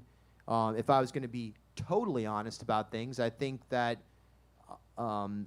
people would be surprised by some of the outlets in Rhode Island that I think are the most bought and paid for or most phony, and be surprised by some of the ones that I think are the most authentic. But I'm also friends with people in those organizations, and I see the struggle they go through to try to be honest they about want to things. be honest, but they're censored. Yeah, and honestly, people started calling me a journalist before I started calling myself that, because I always saw myself as an entertainer, giving opinion, and then it started to become clear, oh, okay, this right here, number one, there's a way to be both, have an opinion and be an unbiased journalist. A human can do both things, no matter what anybody tries to tell you. Right. The news outlets here in Rhode Island, all of them have an opinion, all of the people behind there. Now, whether they stifle that and they repress it so it shows up in a piece that they're working on and it's unintentional bias, or if they just let it out, I mean, that's the human condition. We're naturally opinionated. So, but I think Rhode Island's very blessed to have a lot of great mainstream media outlets and alternative outlets. I agree. But I also think that there is room for more independent media and more opportunity. And the fact that I was able to work my way into these situations. Well, that's what's incredible. Is like you didn't, like I said, like I'm going to say it again, you didn't go to school to be a journalist. Yeah. But you worked your way into it. No, you didn't work your way into it. You did what you did because you enjoyed doing it, and eventually it ended up. You like you said, it's funding itself now, or at least helping a little bit. Yeah, and I think that grind is something you learn as a musician. That it's a push. You make huge sacrifice. Like, look, I've squatted in New York. I've lived in my studio for years at a time. You ref soccer games, man. I mean, how low can you go? Exactly. A nightmare. He also distributed Motif magazines. Oh, yeah. That was a tough job because you drive around, you come home covered in ink, vehicles covered in ink and all. Now, was it in the Vic? What the fuck was his name? The Mike. It's Mike. It was with Mike Ryan. Right, so guys, at least you didn't have to deal with Vic through this. Yeah, they're great guys, no question about it. Hey, and the paper's awesome, hey, but delivering it, not so much. But I think just one last point on that. The opportunity that I've gotten from this to now work with PBS. I know that's. I mean, I wish we could touch more on that. We're running out of time. Yeah. But I mean, you're producing also for PBS. Is that what it said? Well, I do. I read? I write. I create stories, long form television stories. Tomorrow night, it's an interview with the governor from the State House, like 10, 15 minutes. But really, the thing that was amazing to me was the July 29th, 2019 phone call I got, which was asking me if I could fill in for Dan York on WPRO. Yep. And I saw that. I saw that. Yep. That is one of the. It was from like 3 to 6 p.m. or something, wasn't it? And which is one of the shows you used to call into, so these shows that I used to call into, 99 I used to call 99.7. WPRO. Yeah. And I started filling in there. I still do, and contribute news stories. And it's awesome. So to have it come full circle and be on that station that I was so amazed by when I first moved here, just a few years, really. It's an interesting experience. I'm thankful for it, to have those platforms. And, I take it extremely seriously. I'm up in the morning, like I read. I don't take it for granted for one day that that's a public utility in my mind, that you have the responsibility to maintain. And it's not much different than music, but with music, there's a lot more flexibility to be creative, yeah. And like I said, like I have been watching you for the past 2 years now. Like I appreciate it. And I have known you. We had met like a long time ago, like before you went to New York and stuff. But like I have, in the past few years that you've been back in Rhode Island, and then you've been doing the podcast, and like through COVID and everything, like I've watched all of your episodes. Wow, I appreciate that. It's incredible. Like I said, like where you have gotten yourself to, with no help from anybody, from schooling, nothing. You did it for yourself. I appreciate that. Yeah, my parents I don't have some uncle that like works at the State House or anything like that. You put in the work. That's what I'm talking about, the work. You put in the work to get yourself where you are today. Okay, chicken, we're getting there. It's almost over. So, I mean, you did it for yourself, and you did it for what you enjoyed, and now look at everybody that watches you. I appreciate that. And my thought is that, anybody who wants to do anything should just do it. Right. There are limitations, but there's also a lot of sacrifices you can make in terms of you're getting up at 6 a.m. and working till you pass out. can you live off of, very little money, and Right. can you live off of, 0 to 1 cars, or no vacations, Yep. or, no, no alcohol, or no Picking up odds and end jobs just to make it through. doing stupid jobs that suck just to like fund things. If you're willing to do that, going to yard sales and flipping board games and bikes and things like that, if you're willing to do that, you can totally be a musician or a reporter or an artist or anything like that. At the Man, same time, that's also no way to live. I wish we could keep going on and on and on, because there's so much that I feel I'll like blast people some need to songs. hear. But you know what? from you, because Let's- it's right. It's true. I want to, you know what? We didn't switch over until like 3-4 minutes later, so we got a little bit more time. I'm gonna run over the radio station, kiss my ass. But it's true. It's true, and it's true, and people really need to hear this. If you want to do these things, and you want to work your passions and love your passions, and you got to be able to live on nothing. But that's the thing. If you love it, then it's not about the money. Right. And the money will eventually come. And I mean, that's kind of where I see what you've done is, you did this because you had a passion to do it. You didn't expect to make money off it. Listen to, I hope you guys are listening, all the people that don't make money here. You didn't expect to make money off of this. But eventually, if you do it because you're passionate and you learn to master your craft eventually. And it takes time. We don't all start off mastering our craft. It takes years to refine everything and get things to where you feel confident in what you're doing and you appreciate what you're doing. And that's what it's about, because if you're happy with what you're doing and you feel you feel the I'm hammered now. But you feel the confidence and you feel like you've succeeded at creating what you wanted to create, then the other things will start to come and they will fall into place. I do agree with that. Yeah, and it's always continuing to work towards mastering your craft. I think that's the greatest anyone does. The greatest basketball player, greatest sidewalk chalk drawer, and I just think that there's a competition is also a valuable thing. Yes. I never saw myself.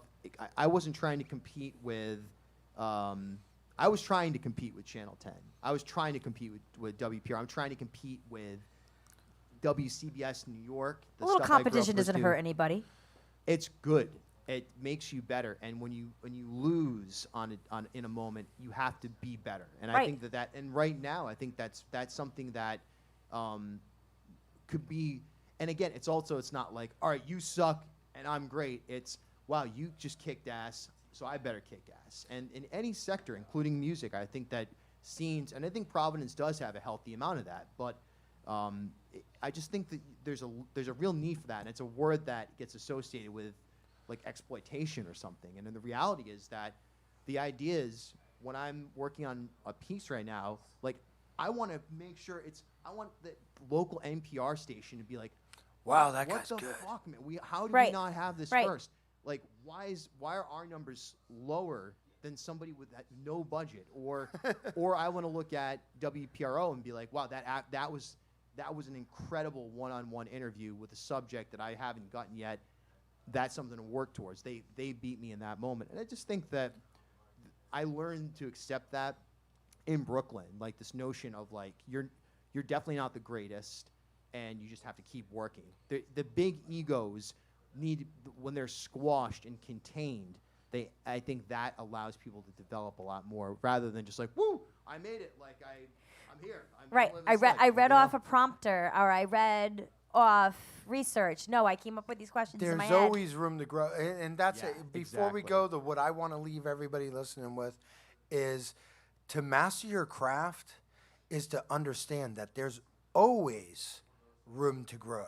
Always. And when you sit and you look at yourself and you think, oh, I finally mastered my craft, that's when you better sit back and reevaluate shit, because you need to always be looking to improve and be better and strive for better at all times. And I think society in general should take that lesson. Strive to be better, because we're never going to be good enough. And if we strive to be better, we're always going to improve the way of life for not only us, but everybody around us. I totally agree. And uplift people. Exactly. Uplift Right. people around you. Teach, learn from other people. Like, don't look at people and go, oh, well, All right, guys. So they screwed me. Yeah. chicken. I agree, chicken. We've gone over long enough. Thank you, Bill Bartholomew, for joining us tonight. Once again, where can people find your podcast? What nights is it on? Is that happening? Yeah, ripodcast.com will take you to my website, which you can link to Spotify and Apple and all of that. And then Channel 8 on Wednesday nights on TV. I don't have a TV, so I've literally never watched PBS. Just say PBS. on PBS. Just look up PBS. And then every now and then on WPRO, a couple times. And you 3 or 4 live times stream a month. stuff too. I do a lot of live streaming. I've done a little less lately, but if there's a protest or a major event going on, I'll probably be there with my phone. And is that on the same? That is on Facebook, Twitter, Instagram at Bill Bartholomew. So look up Bill Bartholomew on. And you'll find everything. On Facebook and Twitter, and you do an Instagram? I do. Yep, same thing. Yep. Go check them out on social media. Shows. You had a show we were talking about earlier. When's that coming up? This Friday at my loft in Providence on Elmwood Avenue. Plenty of parking. Vaccine required. And in New York. On Elmwood Ave? 669 Elmwood Avenue. I'm putting it out there. That's where I live. If any maniacs want to follow me home, I'll see you there. Keep an eye peeled. Knock first, please. Yeah, knock first or whatever. Yeah, but Friday night at 8:00 with Laco, one of my favorite bands, my friend Alexa and company, and some special guests. And Becca. And Becca. That's Friday night? Yeah. That's Friday, All right. October 1st. Friday, So October. next Okay. week, not this week. Next Next Friday. Friday. And All right, I'm there. I'll be awesome. there. Yeah, come on out. It's fun. We always hang out. Yeah, because next Friday I'm here. This Friday I'm going to be in You're New going to be in York. New York at the best artist hotel in the world. I'm telling Yes. you. That's so cool you're going there. So once again, though, I want to thank all our sponsors, Northeast Alternatives, the most award-winning dispensary in New England. Thank you, guys. Turptown Throwdown, Wonderland Smoke Shop, and Vape City, our newest sponsor. Thank you, guys, for all supporting us. You're listening to... Oh, wait a minute. And next week, Who's next week? we're going to have Solar Witch on. Is it Solar Witch or Solar Veach? Well, it's Solar Witch. Because They just do it's it. They two do a V. Vs. They spelled it. Cool it's name. Solar It is a cool name. VVITCH, so it's Solar Witch, but they did it with the VV. Are they metal? They are. Oh, my God. It's going to be our first metal show, It's going to isn't be our it? first metal show. Nice. I get to fucking... You can Can we rock out mosh? with chicken. With my chicken out. So anyways, they'll be on next week's Solar Witch. And thank you guys for all joining in and listening. Before we go, one last set from Bill Bartholomew. And you are listening to 13 Folds live on Lemonadio.com from the Parlour.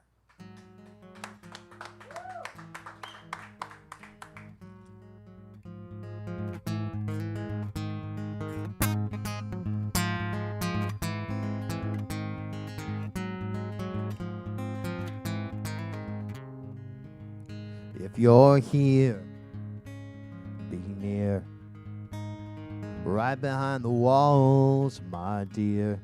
If you're free, let's be big wheels into the morning, big gold stars in my darling's eyes, big wheels into the sunset. Inside is the real energy.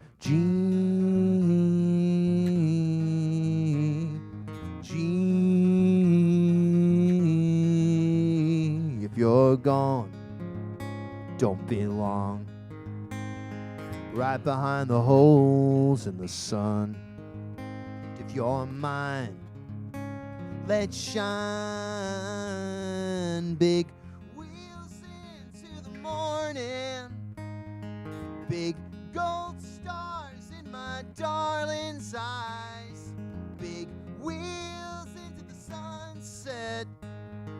inside is the real energy.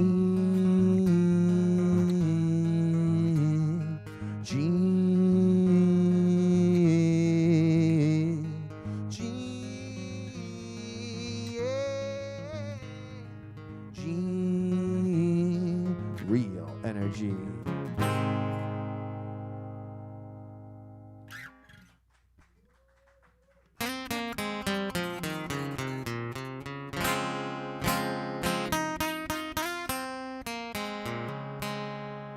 I know 1,000 little things you love to say that give me such a feeling, and all the things you do to pick me through the day.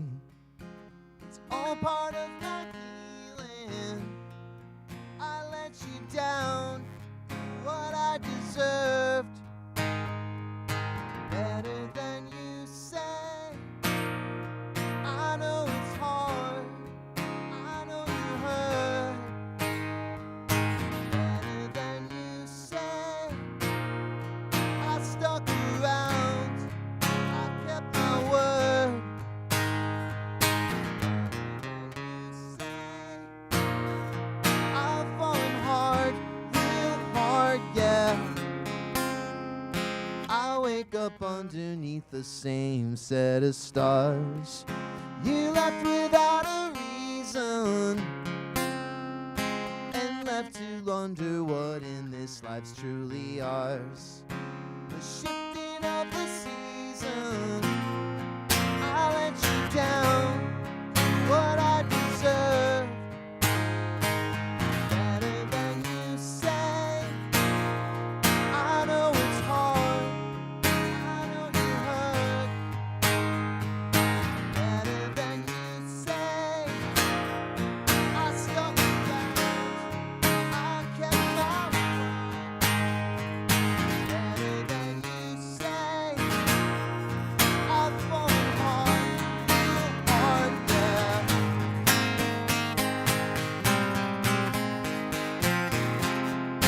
Turn away.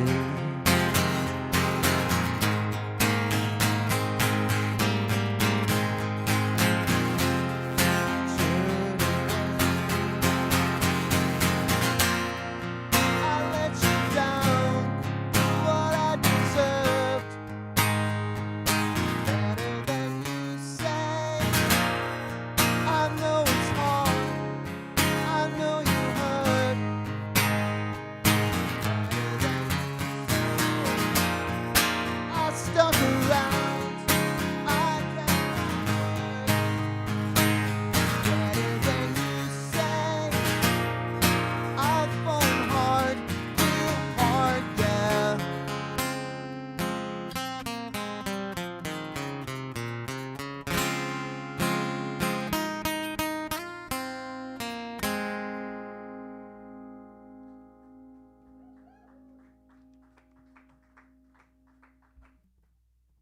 Hey, thanks a lot, guys. Thanks for having me tonight. Cool operation you got going here.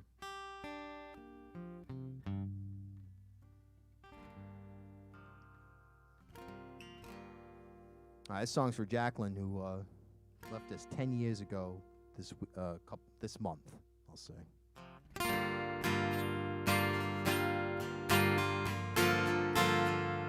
It's called Two Funerals. I run like the rain drops on the window panes of our old cafe, where every poem still rattles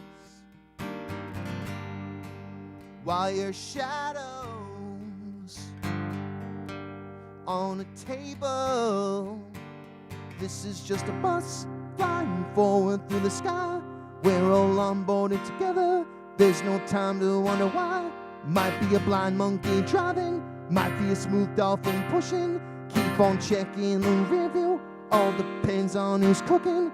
I keep blowing your ashes through a hole in the moon. We were in love with each other, we were in love with the truth. I've been running around, I'll catch whoever's been drumming. Keep on telling myself some surprise is coming. I walk down the same street that we stood on like statues in the summer heat, while your mama and daddy, brother and sister are breaking bread with your so-called man. This is just a bus flying forward through the sky. We're all on board together, there's no time to wonder why. Might be a blind monkey driving, might be a smooth dolphin pushing. Keep on checking the rearview, all depends on who's looking. I keep chasing the rabbit, floss whatever I'm finding. We were in love with each other, we were in love with the timing. I've been wandering around, I'll catch whoever's been drumming. Keep on telling myself some surprise is coming.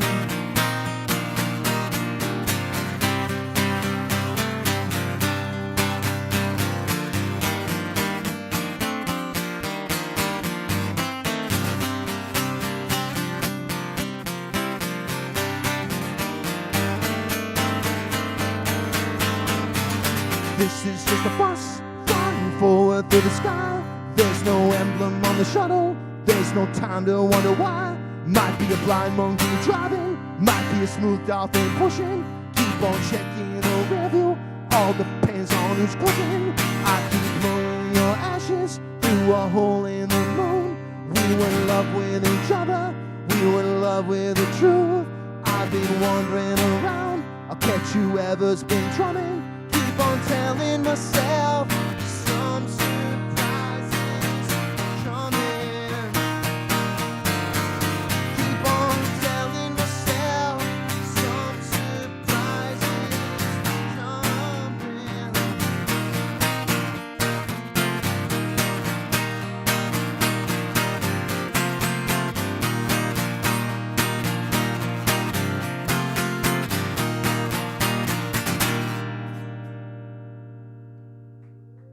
All right, everybody, thanks a lot. Northeast Alternatives is Massachusetts' most awarded medical and adult use dispensary, located in Fall River, Mass. Now serving adults 21 plus from all states with a valid ID. Visit their shop at 999 William S. Canning Boulevard, Fall River, Mass. Or visit their website at anyalternatives.com to see their full menu.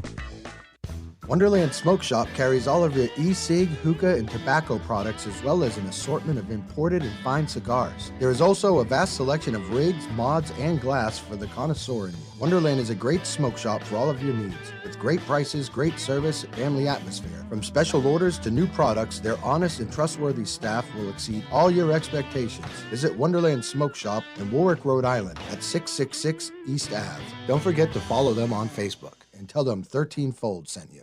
Lemonadio.